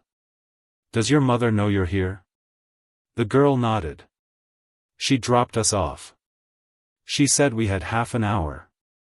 For a moment, I was speechless. Claire. She hadn't just allowed it, she had quietly orchestrated it. My throat tightened with gratitude. "Well," I said softly, "come inside, then." They followed me up the narrow stairs into my modest apartment. It was nothing like Ethan's pristine, catalog-perfect house. The furniture was old, the wallpaper worn, the kitchen table scratched from years of use. But the children didn't seem to mind. They wandered curiously, touching the books on the shelves, peering out the small window at the city street below. "Do you live here all by yourself?" the boy asked. "I do," I said. "It's not fancy, but it's home." The girl turned to me, her eyes wide. "Why doesn't Dad want us to see you?" The question landed heavy, though I had been expecting it. I took a slow breath, choosing my words with care. "Because he sees the past differently than I do. He thinks I wasn't there for him when he needed me. But the truth is, I tried. Maybe I made mistakes, but I never stopped caring. Sometimes people hold on to anger so tightly, they can't see the whole story anymore." They looked at me quietly, processing my words. "Did you really help him when he was young?" the boy asked. I nodded. "I did. I worked 2 jobs to keep a roof over his head. I paid for his school, even when it meant going without for myself. I wasn't perfect, but I did what I could. And I loved him, just like I love you." The girl's eyes shimmered. "He never tells us that part." "I know," I said softly. "But one day, you'll understand that truth doesn't always come all at once. Sometimes it comes piece by piece, like a puzzle. And when you see the whole picture, you'll know." We sat at the table together, and I pulled out a box of muffins. Their faces lit up as I placed them on the plates. Simple as it was, it felt like a feast. For half an hour, we laughed, shared stories, and filled the silence of 20 lost years with crumbs and curiosity. The boy asked about my favorite books, the girl wanted to know if I'd ever traveled. I answered every question honestly, my heart swelling with each one. And then, too soon, there was a knock at the door. It was Claire. She stood in the doorway, her expression careful, watchful. "Time's up," she said gently. The children groaned, begging for a little longer, but she shook her head. "We'll come again," she promised quietly. Before leaving, the boy hugged me tightly, his small arms fierce around my neck. "Don't worry, Grandpa," he whispered. "We know you're not bad." I held on to that moment, memorizing the feel of it, the weight of his words. When they left, the apartment felt emptier than ever, but it was a different kind of emptiness. Not the hollow void of silence, but the aching fullness of something real beginning to grow. That night, I wrote another letter. My dear ones, I began, thank you for finding me today. You reminded me that truth can't be locked away forever. It finds its way out, even when people try to hide it. One day, you will see it fully. Until then, know this, my love for you is steady, patient, and endless. I sealed the letter, added it to the folder, and sat quietly in the dim light. Ethan's fortress was crumbling, not because I had attacked it, but because his children were finding their own way through the cracks. And once they stepped inside the truth, there would be no going back. It didn't take long for Ethan to find out. Secrets carried by children don't stay hidden forever.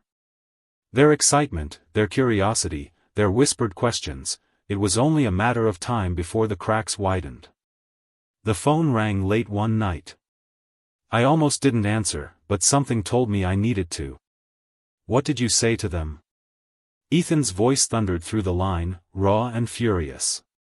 I sat down slowly at the kitchen table, steadying my voice. They came to me, Ethan. I didn't seek them out. You're lying, he shouted. Claire told me she drove them. Drove them? Do you know what that means? She's betraying me, siding with you. His voice cracked, and beneath the rage I heard something else, fear. I didn't ask her to, I said calmly. She made her own choice. Maybe she's tired of the lies. Don't you dare, he growled. Don't you dare accuse me of lying to my own family. I've protected them from you for years. Protected them? I said softly. From what, Ethan? From knowing their grandfather loves them? From the truth that I wasn't the man you painted me to be? His breathing grew ragged. You've poisoned them. They're asking questions I can't answer. Do you have any idea what that's doing to my house? To my authority? Yes, I said quietly. I know exactly what it's doing. It's showing them that authority without truth collapses. There was silence on the other end, sharp, heavy silence, the kind that told me he was unraveling. When he finally spoke, his words were broken. They're all I have, he whispered. And you're taking them away. My chest ached. For all the fury, for all the poison he had poured into me over the years, this was the first time I'd heard the boy I once raised slip through the cracks of the man he'd become. I'm not taking them, I said gently. They're choosing to see for themselves. That's not my doing, Ethan. That's just truth. The line went dead. I sat there in the quiet, staring at the phone in my hand. My heart was heavy, not with triumph, but with sorrow. Because beneath all his anger, I had heard something unmistakable, desperation. His fortress was crumbling, and he knew it. A few days later, Claire called. Her voice was weary, threaded with exhaustion. It's bad, she admitted. He's furious all the time now. Snapping at the kids, at me. He keeps bringing you up, twisting every word you've ever said. But the children, they don't buy it anymore. They see through it. Are they safe? I asked quickly. Yes, she said. He's angry, but he's not that kind of angry. Not violent. Just lost. I exhaled slowly. Relief mixed with worry. Then let them keep asking questions. Don't shut them down. I won't, she promised. They deserve answers. Even if he won't give them. After we hung up, I sat with my notebook again. I wrote not one, but 3 letters that night, one for each child, and one for Claire. To my grandchildren, I wrote, questions are seeds. They may be small, but if you let them grow, they will lead you to the truth. Don't be afraid of asking, even if the answers are hard. Truth is never your enemy. Lies are. And to Claire, I wrote, "Thank you for your quiet courage. You may never know what it means, but you are protecting more than you realize." When I sealed the envelopes, I placed them carefully with the others. My folder of truth was growing, not just with proof of what I had done, but with words that would outlive Ethan's noise.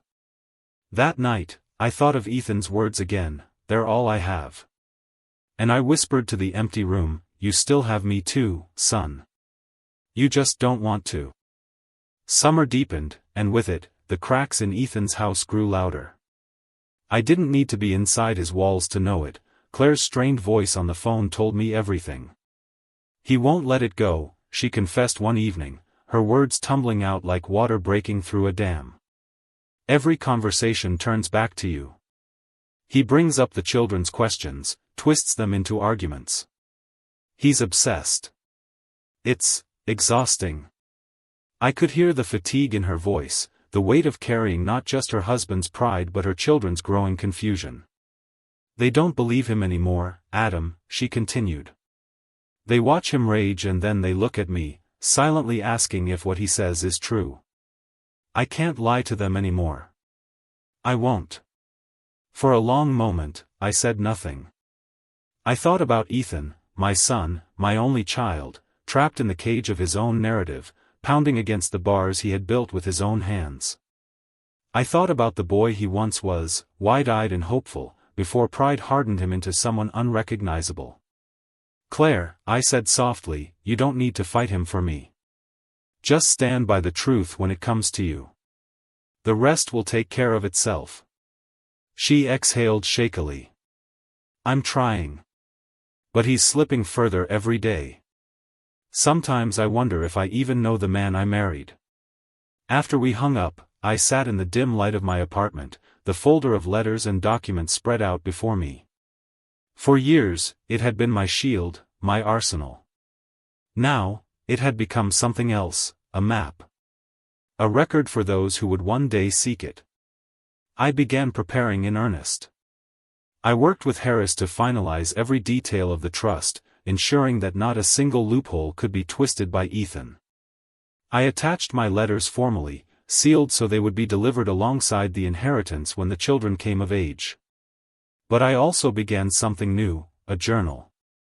Not just letters this time, but a full account, day by day, year by year, of the life I had lived since Ethan's silence began. The sacrifices, the patience, the battles fought quietly in the shadows. The moments of despair, the glimpses of hope. The journal wasn't for Ethan. It was for the ones who would come after him. For the children. For their children. For anyone who needed to know that silence doesn't erase love. Each entry was like laying a stone, building something that would outlast me. Meanwhile, Ethan's life began to unravel in ways even he couldn't contain. Word reached me through quiet channels, neighbors, community whispers, even Marcus from the center. Ethan's temper had grown notorious. At work, colleagues avoided him, whispering about his outbursts behind closed doors. At home, arguments spilled into the yard where neighbors couldn't help but hear. And still, he clung to his narrative. The more it cracked, the tighter he held on, like a man gripping shards of glass. One evening, Claire called again, her voice trembling. "He said something tonight, something that chilled me. He said if the children keep running to you, they won't have a father anymore." The words cut deep. Not because I feared for the children's safety, Claire's tone told me she wouldn't allow that kind of harm, but because it showed just how far Ethan had fallen. He wasn't just angry. He was desperate. Afraid. "Stay steady," I told her. "The truth will protect them. Maybe not today, maybe not tomorrow, but it will." After we hung up, I sat in silence, staring at the city lights through my window. My heart ached for the boy I once raised, now so lost in his own pride that he threatened the very family he claimed to protect. But beneath the ache, I felt a quiet strength. I had spent 20 years waiting in silence. I could spend the rest of my life ensuring that silence never won again. And so, night after night, I wrote. Letters, journal entries, fragments of wisdom I wished someone had told me when I was young. Words like these. Revenge doesn't fill you. It only stops the bleeding. What heals is patience, truth, and the courage to love without asking for applause. I sealed those words into the growing collection, a legacy no one could erase. And as summer nights deepened around me, I whispered to the darkness, "Your fortress is falling, Ethan. And when it collapses, your children will not be buried under it. They'll be standing in the light." It was a Sunday afternoon when I heard the knock. Not sharp or angry like Ethan's had been weeks before, but soft, hesitant, almost musical. When I opened the door, I found my grandchildren standing there again, their faces flushed from the summer sun, their eyes bright with something more than curiosity this time. Behind them stood Claire. She didn't speak at first. She only met my eyes, her expression weary but resolute, as if she had crossed a threshold and could never go back. "They wanted to see you," she said simply. "And I'm done telling them no." The children rushed past her into my apartment, their voices filling the quiet space with laughter and chatter. For a moment, I stood frozen, the weight of her words sinking in. "I'm done telling them no." "Thank you," I whispered. She nodded, her arms folded as if bracing herself. "This won't be easy. He'll rage when he finds out. But I can't keep living like this, pretending lies are truth. The children deserve more." We stepped inside together, watching as the boy tugged at the books on my shelf and the girl settled into the worn armchair like she had always belonged there. "Grandpa," the boy said eagerly, "tell us about when Dad was little." I glanced at Claire. She gave me a small nod. So I began. I told them about the time Ethan begged for a puppy and how we had gone to the shelter, bringing home a scrappy mutt who became his shadow for years. I told them about the time he broke his arm climbing a tree and how brave he had been in the hospital, insisting he didn't cry even though he had. I told them about birthdays, scraped knees, soccer games in the park.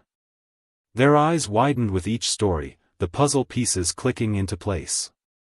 They were hearing a side of their father they had never known, the side that revealed I had been there, present, loving.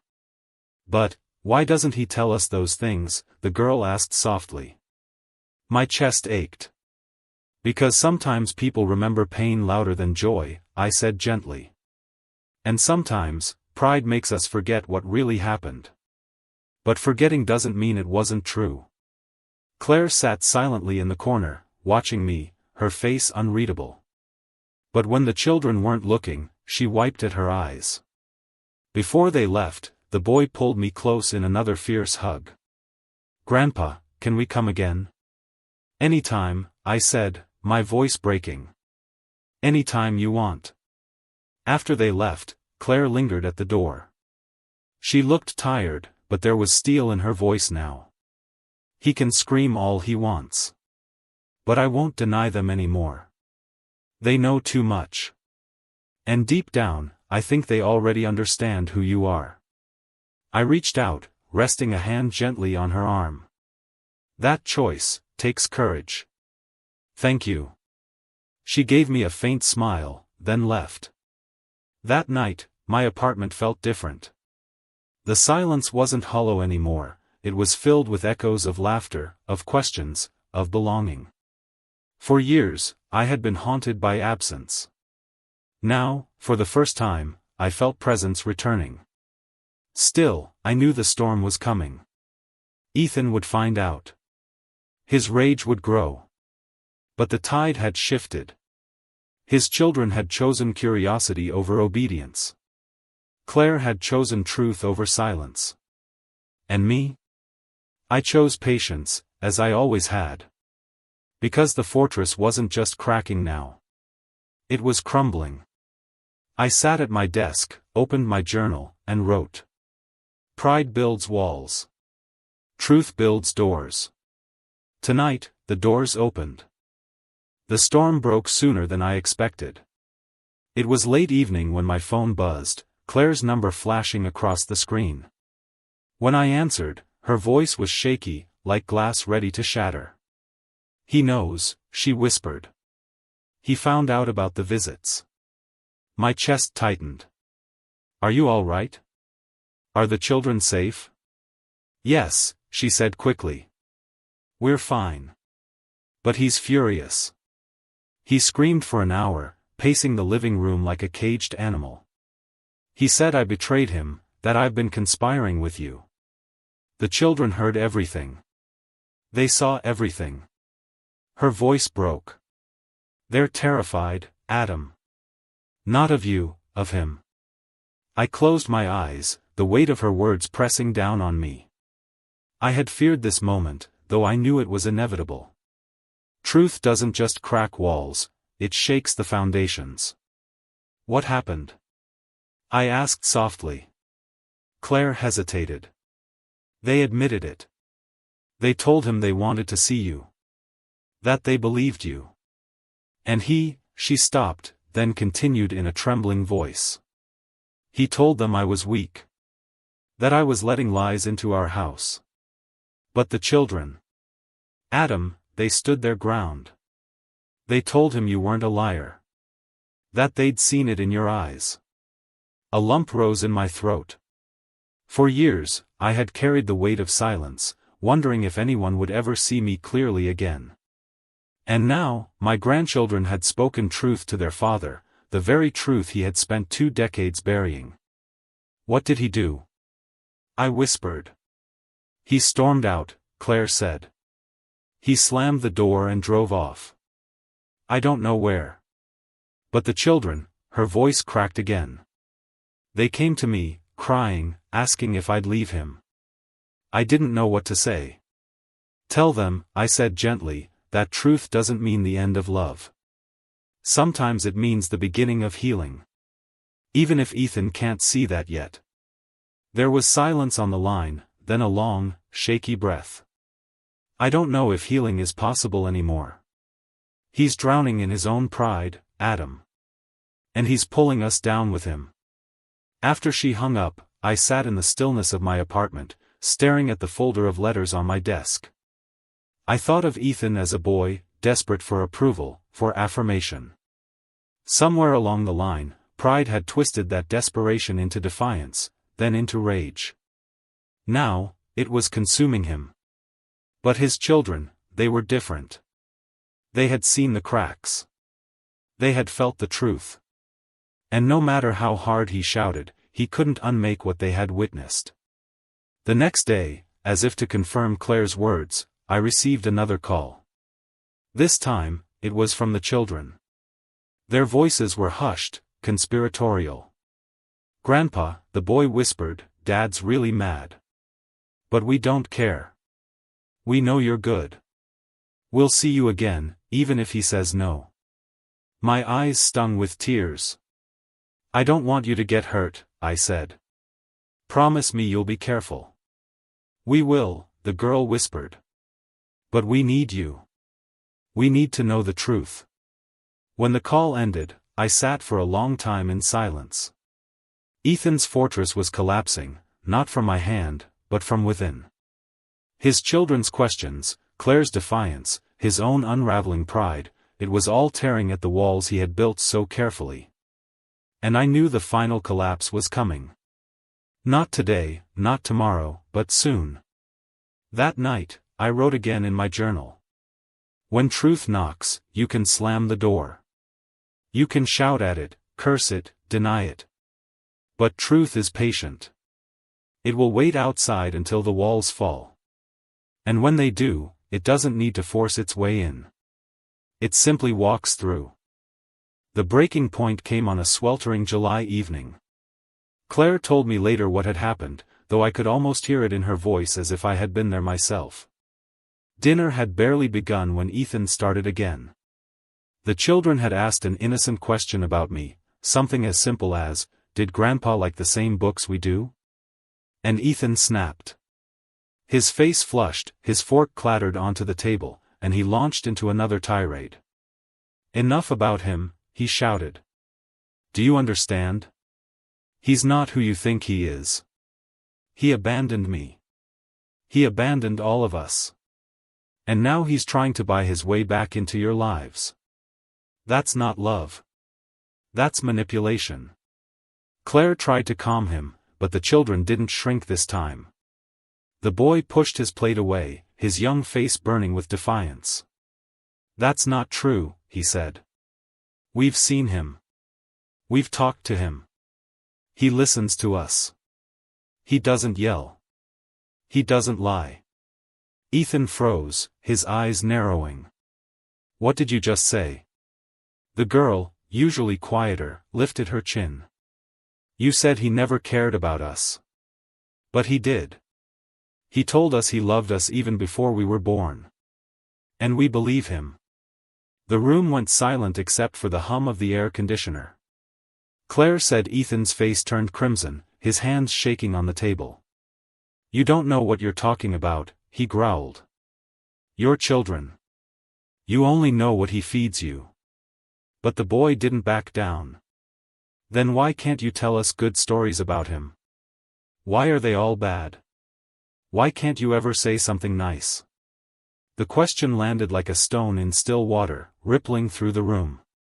Claire said she saw Ethan falter, just for a moment, as if the question had pierced some armor he hadn't realized was thinning. But then pride surged back. Because there is nothing good to say, he roared, slamming his fist on the table. The plates rattled, the glasses tipped. The children flinched but didn't retreat. Instead, they looked at Claire. Their silence was louder than any accusation. And in that silence, Claire spoke. That's not true, she said quietly, her voice steady. I've seen him with them, Ethan. He's not the man you've described. He's gentle. Patient. And he has never once raised his voice at them. The children nodded eagerly. He's not like this, the boy added. That broke something. Ethan stood abruptly, his chair screeching against the floor, and stormed out of the room. The front door slammed moments later, leaving the house vibrating with the echo of his rage. When Claire told me this over the phone later that night, her voice trembled. I don't know what's left of him, Adam. He's unraveling. The children don't see him the same way anymore. They don't fear him, they pity him. And I don't know if I can keep this marriage standing. I sat in silence, my heart heavy. For years, I had wanted Ethan to see the truth, to admit it, to free himself from the lies he had built. But now, I wasn't sure if he was capable. The fortress wasn't just crumbling, it was collapsing around him. I'm sorry, I whispered. Don't be, Claire said. For the first time, I think the children truly see who he is. And they see you, too, not as a shadow, not as a villain, but as what you are. Their grandfather. After the call ended, I sat at my desk, staring at the folder of letters. For so long, I had prepared them for some distant future, some day when truth would finally surface. But that day was no longer distant. It was happening now, right in the heart of Ethan's house. I opened my journal and wrote. When lies collapse, they make noise. But truth stands quiet, steady, waiting. Tonight, the noise grew deafening. And in the silence that followed, truth began to speak. The invitation came a week after the storm in Ethan's house. It arrived not through Claire, not through the children, but directly from Ethan himself. A short text message, dinner. Friday. My house. Family only. Be there. There was no apology, no explanation, no warmth. Just command. For a long moment, I stared at the glowing screen, torn between disbelief and a grim sort of amusement. This wasn't an olive branch, it was a performance. A stage he wanted to control, one last desperate attempt to tighten the reins slipping from his hands. Still, I went. Not because I trusted him, but because the children deserved to see that I wasn't afraid. Friday evening, I walked up the familiar stone steps of Ethan's house. Through the window, I saw the carefully arranged table, candles, polished silverware, food laid out with precision. It was too perfect, too staged. The house glowed with forced warmth, like a photograph meant to prove something. When Ethan opened the door, his smile was practiced, brittle. "Dad," he said, the word stiff in his mouth. "Come in." Inside, Claire moved quietly around the table, her face pale, her eyes avoiding mine. The children sat stiffly, glancing between their parents, sensing the tension beneath the performance. We ate in uneasy silence at first. Ethan spoke loudly about work, about the neighborhood, about trivial matters that sounded rehearsed. His laughter was forced, echoing unnaturally in the room. The children pushed food around their plates, their eyes darting nervously. Finally, Ethan leaned back, raising his glass. "To family," he said, his voice too smooth. "To healing, to forgiveness, to moving forward together." The words hung in the air like smoke. I didn't lift my glass. Instead, I studied him carefully. "Is that what this is?" I asked softly. "Forgiveness?" His smile faltered. "Of course," he said quickly. "The past is the past. We don't need to dwell on it anymore. What matters is now. The children having their grandfather back. Us, being seen as a family again. Being seen." The words slipped out too easily, and they revealed more than he intended. This wasn't about reconciliation, it was about appearances. About control. About restoring the image that had cracked in front of too many eyes. I set my fork down. "If forgiveness means burying the truth," I said quietly, "then it isn't forgiveness. It's denial." Ethan's jaw tightened. "Dad, can't you just let it go? Haven't we all suffered enough? Just, stop dredging up the past. Stop confusing my children." I leaned forward, my voice steady but unyielding. "Your children aren't confused, Ethan. They're seeing clearly for the first time. And they deserve the truth, not your version of it, not mine twisted to fit pride, but the truth as it is. Forgiveness without truth is just another lie." The children stared at me, their eyes wide. Claire's hand trembled slightly as she set down her glass. Ethan's mask cracked. "You think you've won, don't you?" he hissed, his voice low but sharp. "You think because you've got money now, because you've wormed your way back into their lives, that you can rewrite everything." I shook my head slowly. "I don't need to rewrite anything. The truth doesn't need my help. It's already unraveling the lies on its own." The silence that followed was suffocating. The children exchanged nervous glances. Claire pressed her lips together, as though fighting to keep her composure. Finally, I rose from my chair. "I won't stay where truth is treated as an intruder. If you want a performance, Ethan, do it without me." I turned toward the door. Behind me, I heard the scrape of a chair, one of the children standing. "Grandpa," the boy whispered, his voice trembling, "don't go." I paused, my heart twisting. "I'll never leave you," I said gently, turning to meet his eyes. "Not really.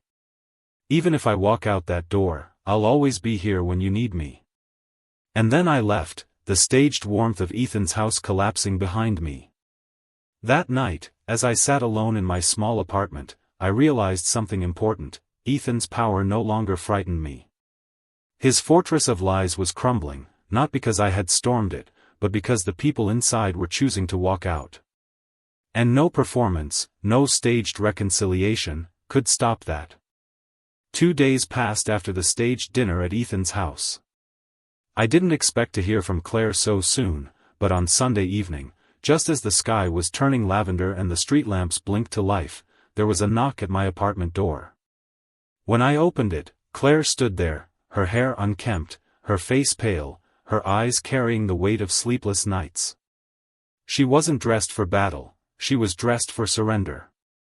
A simple cardigan, jeans, no makeup, just a woman who looked like she had finally stopped pretending.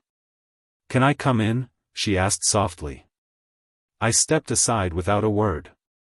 She walked in slowly, her shoulders slumped, her hands trembling slightly as she clutched her phone like it was the last anchor she had. For a long moment, she just stood there in the middle of my small living room, her eyes scanning the modest furniture, the stack of books on the coffee table, the framed photograph of her children I had kept from years before. Her lips trembled as if she wanted to speak but couldn't find the words.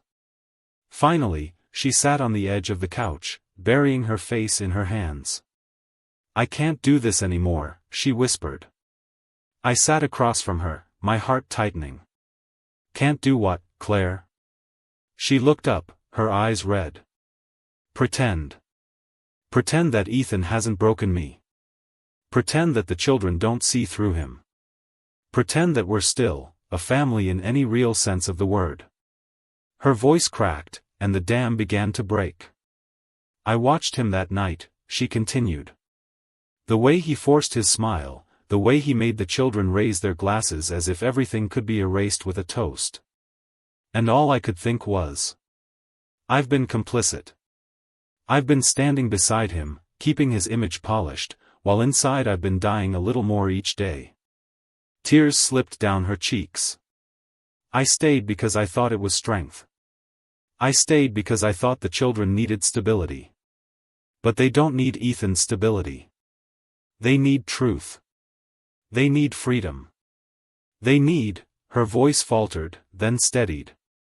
"They need you." The words hit me like a tidal wave.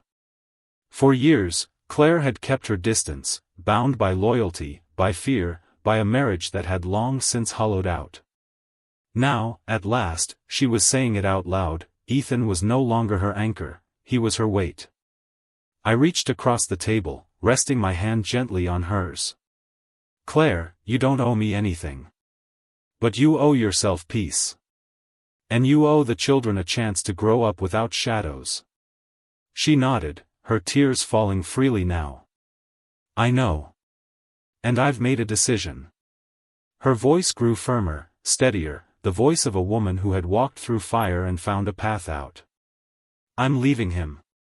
The words lingered in the air, heavy and liberating at the same time. She swallowed hard. "I've already spoken to a lawyer.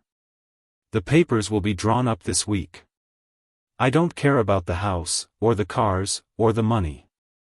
I just want custody. I just want to give the children a home where they don't have to flinch every time their father raises his voice." I sat back, exhaling slowly. It was the moment I had long hoped for but never thought I would see, the moment Claire stepped out of Ethan's shadow. "I'll support you," I said firmly. "Whatever you need, financially, legally, emotionally, I'm here. You don't have to do this alone." For the first time that evening, she smiled, faint but real. "I know. That's why I came." We talked for hours.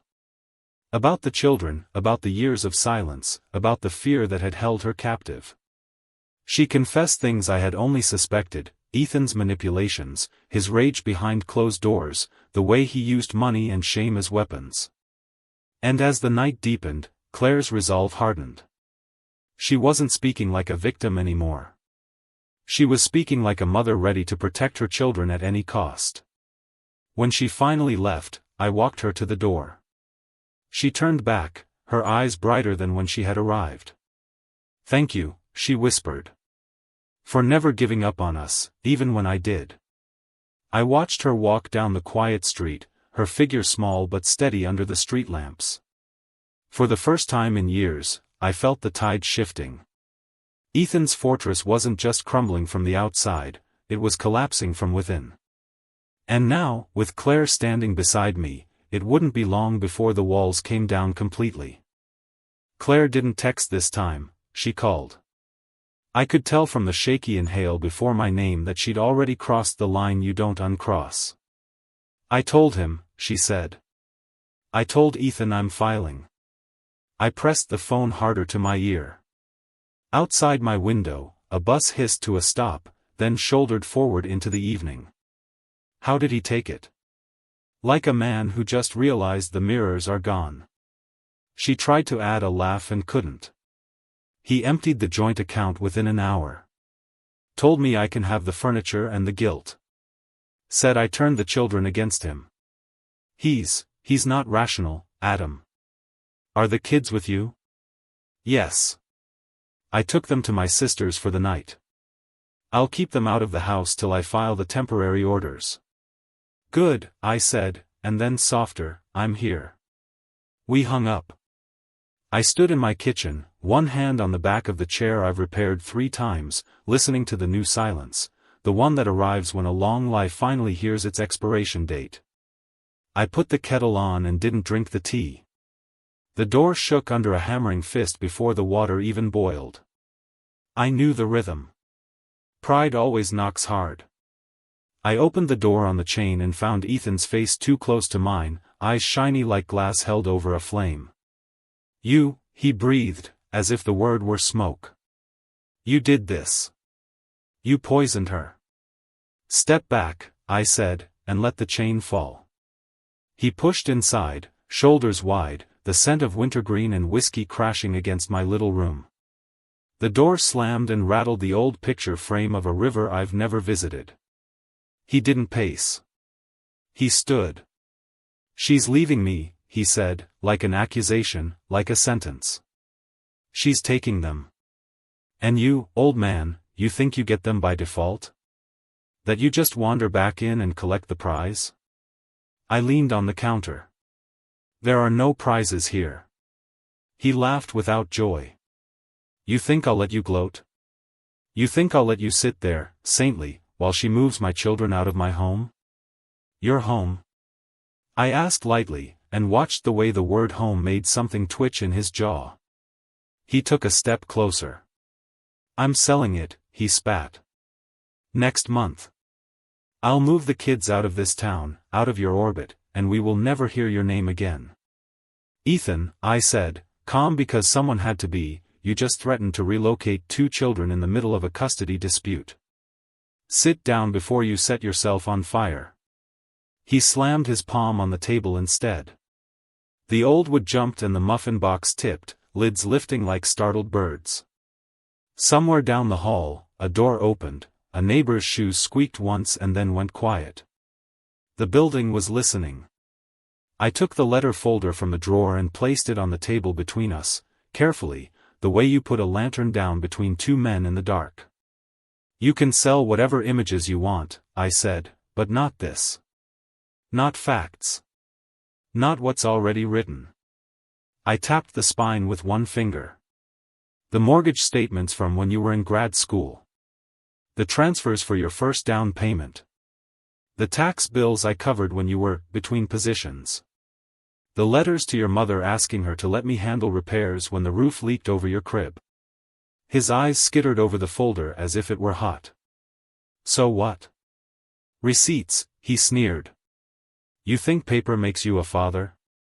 No, I said. Showing up does. The paper is for the people who prefer ink over memory.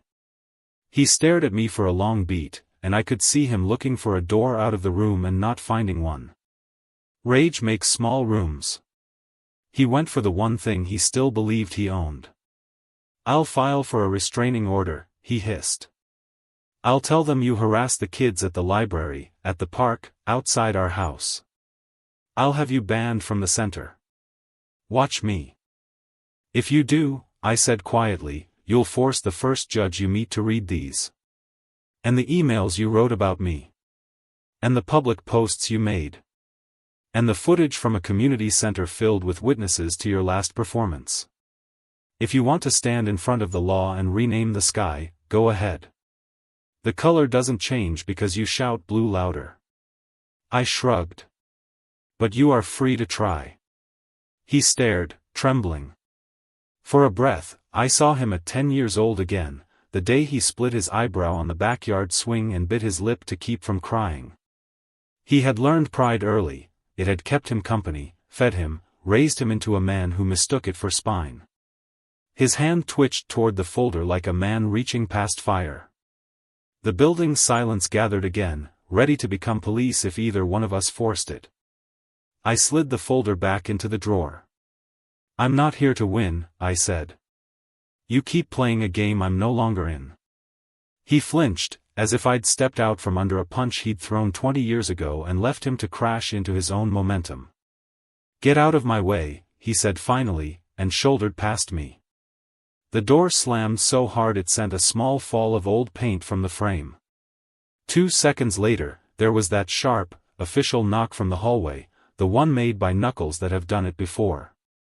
I opened to 2 officers in winter jackets, a neighbor peering from behind them. Sir, the taller one said mildly, we got a noise complaint. Everyone all right here? Yes, I said. My son and I had an argument. The shorter officer glanced at the splintered paint, the upended muffin box, the old man holding his breath steady. Do you need to make a report? No, I said. But if you wouldn't mind noting that you were here. He nodded, wrote. They left. So did the neighbor's face. I cleaned up slowly, one paper cup at a time, as if steadiness could be practiced like scales. Then I called Harris. Emergency order, he asked after I explained. No, I said. I don't want him in a cage, he'll only rattle the bars louder. But I want this lodged properly. I told him about the threat to sell the house and move the children. Then we should send a notice of interest, Harris said. You have standing to object if the sale arises from misrepresentation about the original contribution. At minimum, we can slow any sale. I don't want to trap him, I said. I want to protect the kids. Then we make an offer, he replied, voice crisp. A clean settlement. We tie your past contributions to one thing, the children's security. You've said it before. The deed and the truth. Put the house deed into an irrevocable trust for the kids, he keeps living there until they're grown if that's what Claire wants, but he can't liquidate it, borrow against it, or use it to punish anyone. And he signs a simple letter that the children receive with the trust documents when they come of age. Their grandfather supported their father, their grandfather is not what the story said. Harris paused. We attach your non-disparagement to nothing. You still get to speak the truth. I closed my eyes and saw the Christmas fire, the sealed envelope in his hands, the line I'd asked him then. I'm asking for the deed and the truth. Send it, I said. Harris exhaled. We'll couch it as a settlement for any potential claim you could bring regarding your financial contributions. No threats. Just a door. Doors are better than walls, I murmured. That night, before sleep, I wrote a short entry in the journal I've been building for the children, each page a plank laid across a very old gap. Revenge is loud. Protection is quiet. Tonight I chose quiet. 3 days later, Ethan made good on one of his promises. He didn't file an order, he tried to ruin me where he imagined I drew strength. He marched into the community center with a printout of his own posts and demanded they ban me for targeting minors. He raised his voice in the lobby. He pointed at my name on a volunteer sign-up sheet like it was an indictment. Marcus called me after. I could hear the center's hum behind him, the sound of kids in hallways where paint still smelled new. He came in like a storm, Marcus said. We told him we'd heard him, at the ribbon cutting, at the front desk, in every room he tries to fill with his voice. We also told him our volunteers go through checks, that you're in good standing, and that he doesn't get to turn this place into his custody battlefield. He paused. He left with fewer friends than he brought. People see, Adam. They see. I sat with that a long time. People see. Eventually they do. Harris's letter went out the next morning, measured, spare, almost gentle in its architecture. It offered nothing theatrical: record my contributions, establish the irrevocable children's trust with the deed, deliver the brief letter of truth, and in exchange I would waive any claim I could bring for reimbursement. No gloating. No press. No pound of flesh. Just a door. Ethan's attorney replied that afternoon with something brittle and performative about baseless assertions and manufactured leverage. But buried on page 3, between the gravel and the thunder, was a sentence asking for time to confer with our client regarding potential non-liquid alternatives. He had felt the shape of the door. He wasn't ready to walk through it. But he had stopped running directly into the wall. That evening, Claire called from her sister's kitchen. I could hear a kettle screaming and someone laughing as they turned it off. "He tried the center, didn't he?" she said. "He did. And?" They told him truth isn't a noise complaint. She exhaled a laugh that was almost a sob. "The kids asked me today if home is a place you have to protect from someone you love. I told them home is a place built by people who tell the truth to each other. They asked if we could make a new one. You can," I said. "And I'll help you move boxes." After we hung up, I sat at the window and watched an ordinary thing, a father lifting a child from a car seat, kissing the top of a little head as the child slept hard against his shoulder. The streetlight made the scene look like a photograph. I felt the ache and didn't turn away from it. On my table, the offer letter lay under the desk lamp, warm as if it had its own small pulse. The deed and the truth. Not a weapon. A bridge. If he crossed, the children would be protected from his worst impulses by the law he'd tried to hire against us. If he refused, the court would eventually read what was in my drawer anyway. Before bed, I added one more line to the journal. When a man sets the room on fire to prove he owns it, you don't wrestle him for the match. You carry the children outside, you hand him a door, and you let the air do its work. The settlement letter lingered in Ethan's life like a mirror he couldn't cover. He didn't respond right away, which was answer enough for Harris. Silence is where denial hides when pride runs out of breath. 2 weeks later, Claire showed up at my apartment. She hadn't called, and when I opened the door she was standing there with 2 cardboard boxes stacked in her arms, the way she used to carry laundry as a girl. Her hair was tied back, but stray strands framed a face that had shed its practiced calm. She wasn't polished, she was raw, honest, a woman who had decided something heavy. "I'm done," she said before I asked. She put the boxes on my table, one thumping heavier than the other. "The kids and I are moving in with my sister until I can find a place. But I need you to see this."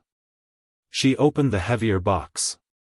Inside, beneath a folded sweatshirt, was a pile of envelopes, some still sealed, some slit open with trembling haste. All had my name in the return address, the letters I had written her as a teenager when she left for school, the ones that stopped arriving because Ethan had told me she didn't want them. "Mom found them in a storage bin," she said, her voice shaking. "He kept them. He never gave them to me.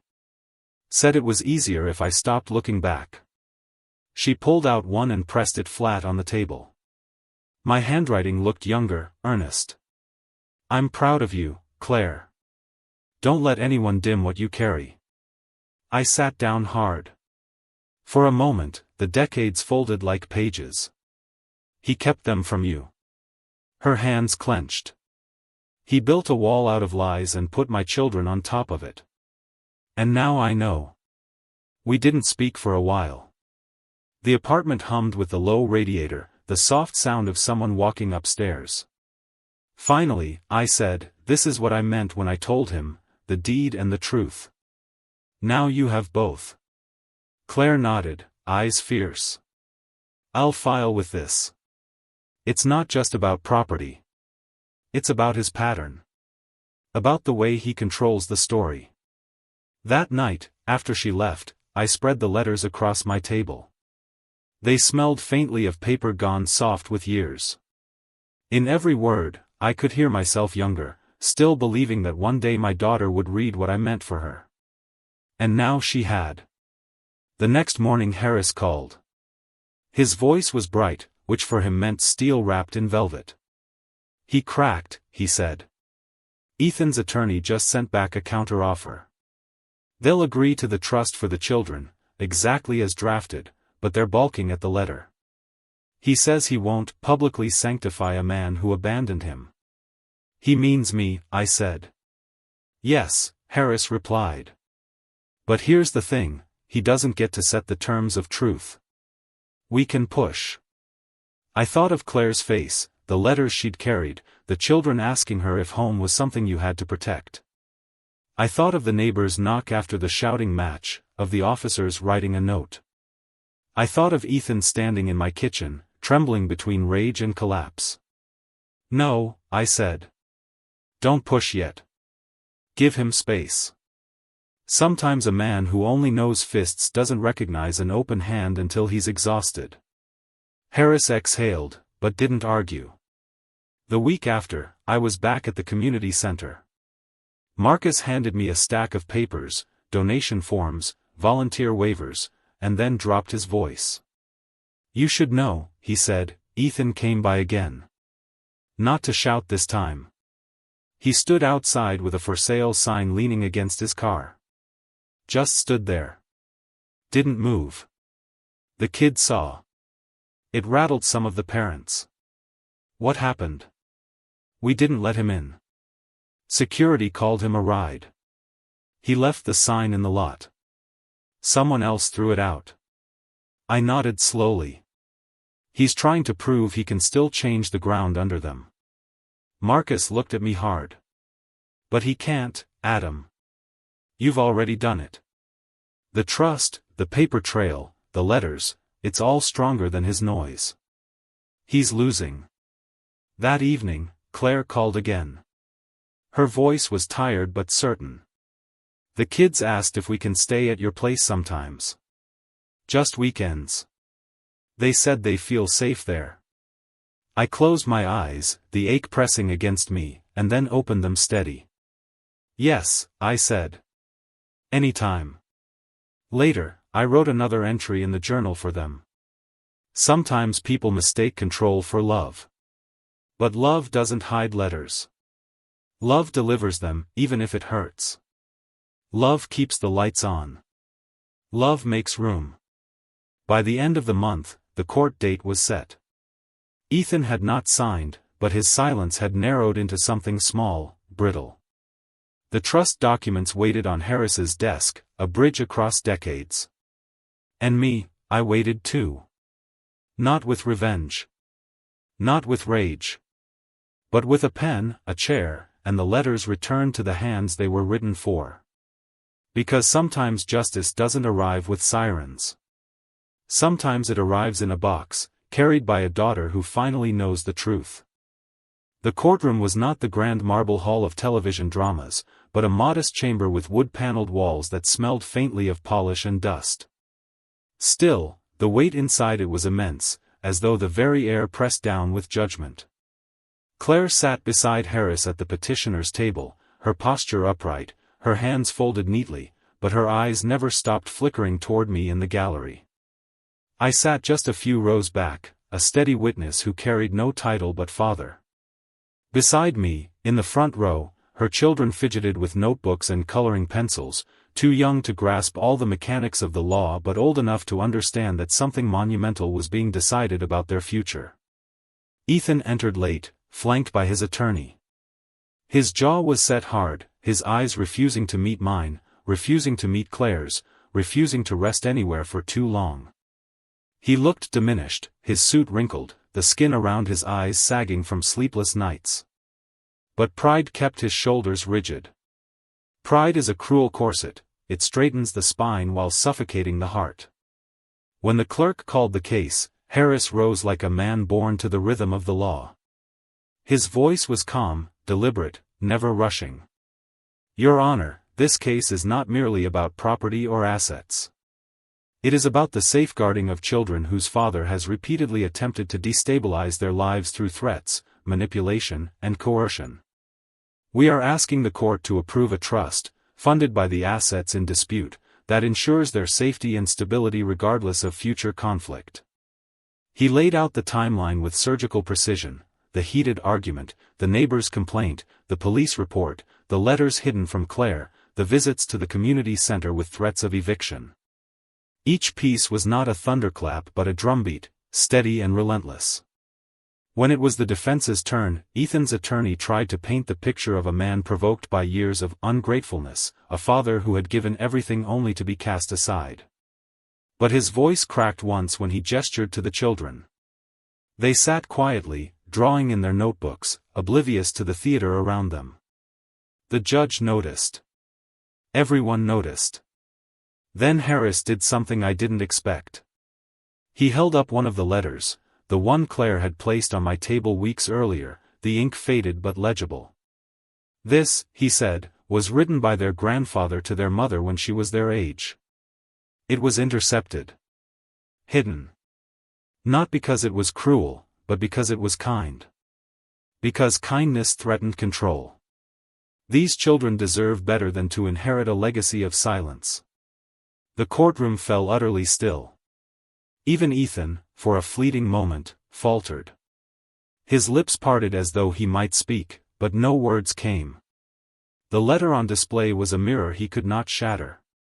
Claire's testimony followed. Her voice was steady, even when her hands trembled. She spoke not as a victim but as a mother, of nights when the children cried after overhearing fights, of mornings when she reassured them that home was not a place someone could snatch away on a whim. And then she said, "I stand here not to punish their father but to protect their future. If he truly loves them, he will agree that stability is the greatest gift he can give." The judge leaned back, silent for a long time. Finally, she said, "Mr. Donovan, you will have an opportunity to speak before I issue my ruling. But I urge you to consider not what you believe you are owed, but what you owe the children whose lives are in the balance." Ethan rose. His voice was tight, brittle. "I built everything they live in. I put a roof over their heads, food on their plates. And now I'm the villain because I wanted respect? Because I didn't want my family whispering about me?" His words stumbled over themselves, raw and defensive. He looked at Claire, then at me, and for an instant, something softer cracked through. "You don't know what it's like to give everything and still feel invisible." The silence that followed was heavier than any gavel. The judge nodded once. "This court will recess. I will issue my ruling tomorrow morning." As the room emptied, Claire's children ran to her. She bent low, arms wide, and they folded into her embrace. Ethan lingered at the doorway, his lawyer urging him forward.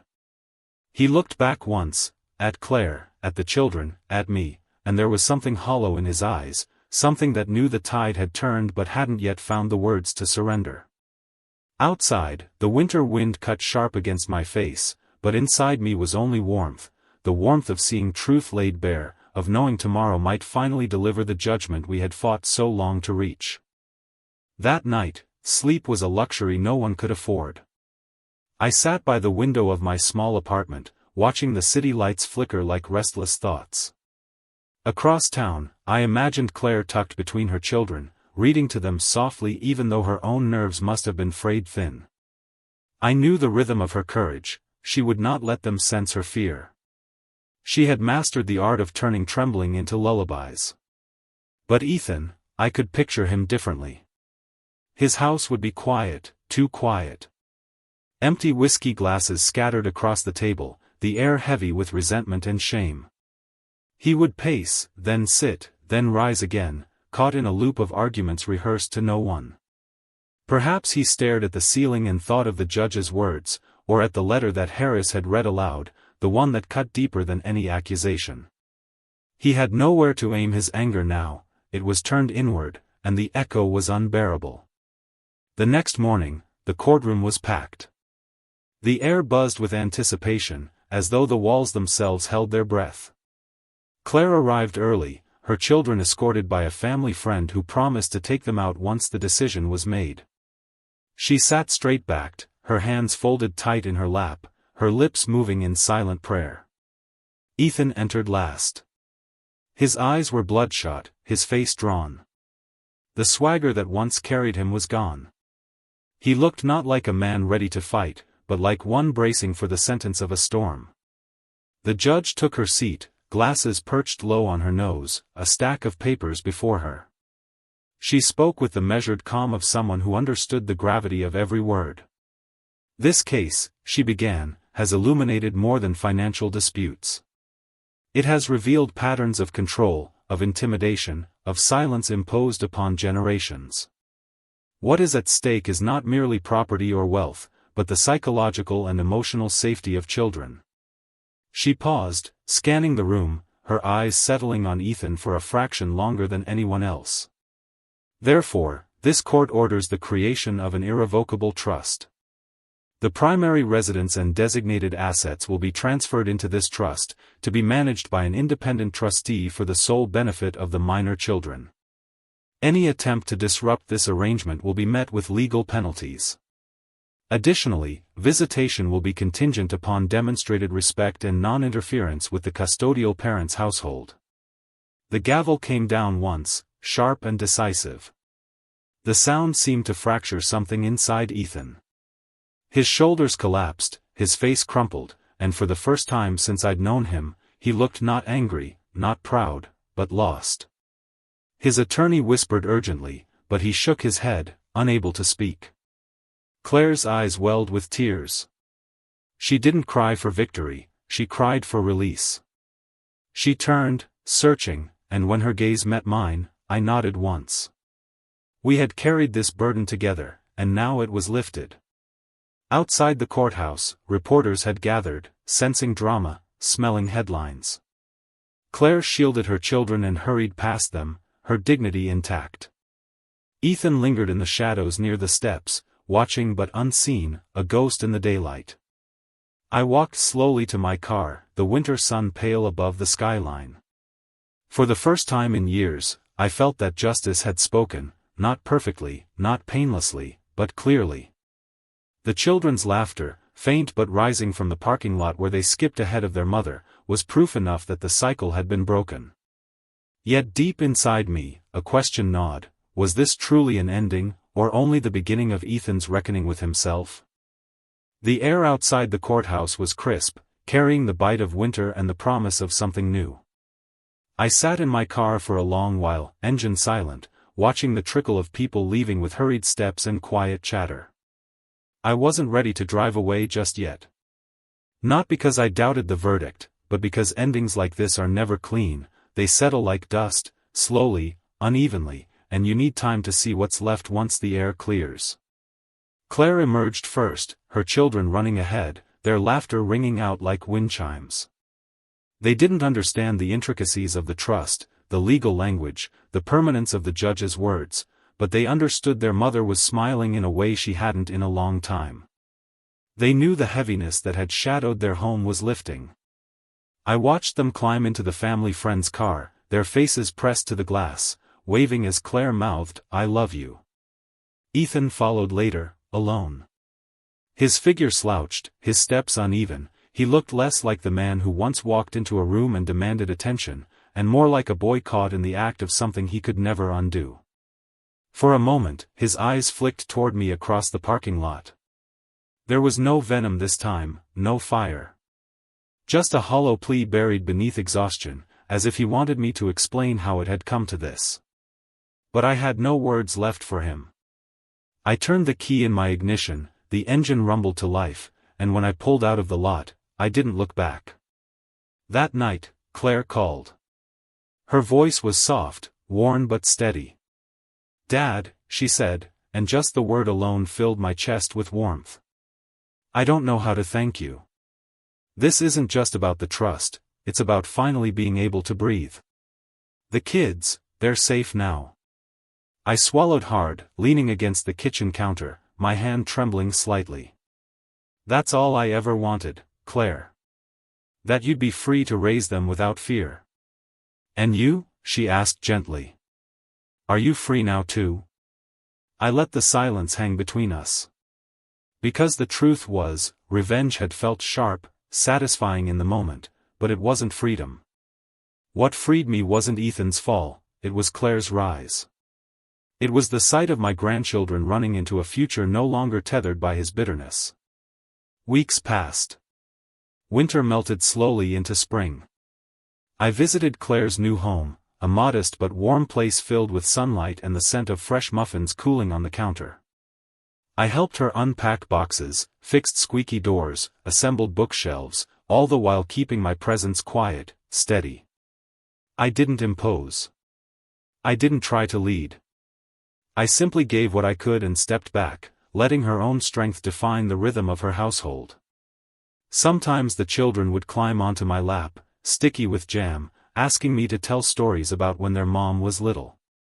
I'd tell them about her bravery, her stubbornness, her kindness, until their eyes grew wide with pride. And every time, I made sure to end with the same truth: your mother is stronger than anyone I've ever known. Ethan faded into the background of our lives. He moved out of the house that no longer carried his name, took up a small apartment across town. Rumors reached me: job troubles, drinking, a man adrift, but I no longer chased them. My revenge wasn't in watching him crumble, it was in building something better for those he had tried to break. And so, with quiet determination, I established a trust for the children. Every paper signed, every safeguard locked, every clause airtight. The money would grow for their education, their dreams, their futures, and not a single cent would ever be touched by Ethan's hand. I handed the documents to Claire one evening, after dinner. She sat at the table, the children asleep upstairs, the house hushed. She looked at the folder, then back at me. "Dad, it's too much." "No," I said firmly, shaking my head. "It's not enough. It will never be enough to make up for the years lost, for the silence, for the fractures Ethan caused. But it's something. And it's theirs. No one can take it from them." Her eyes filled with tears, but this time they weren't heavy. They shimmered with gratitude, with relief, with love. "Thank you," she whispered. I reached across the table, covering her hand with mine. "Don't thank me. Just promise me you'll keep building. Keep moving forward. The past took too much from us already, don't let it take the future too." And in that quiet kitchen, with the hum of the refrigerator and the faint creak of the house settling, I felt peace. Not the peace of winning, not the peace of revenge, but the peace of knowing I had done my part. I had stopped the leak. Now, whatever remained, love, trust, forgiveness, was up to them to rebuild.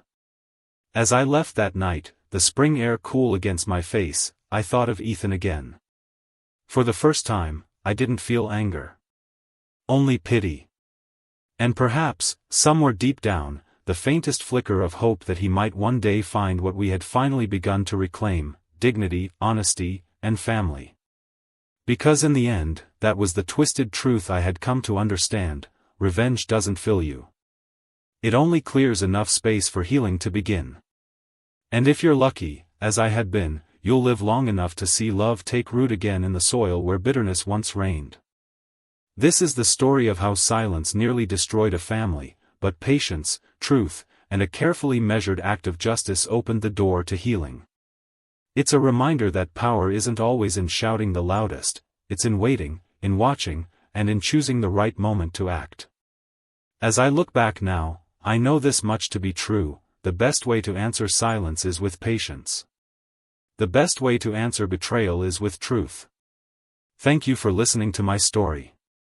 If it moved you, I invite you to subscribe to Twisted Truths, share your thoughts in the comments, and pass this story along to someone who might need to hear it. After all, stories like this cut deep, and sometimes, they heal even deeper.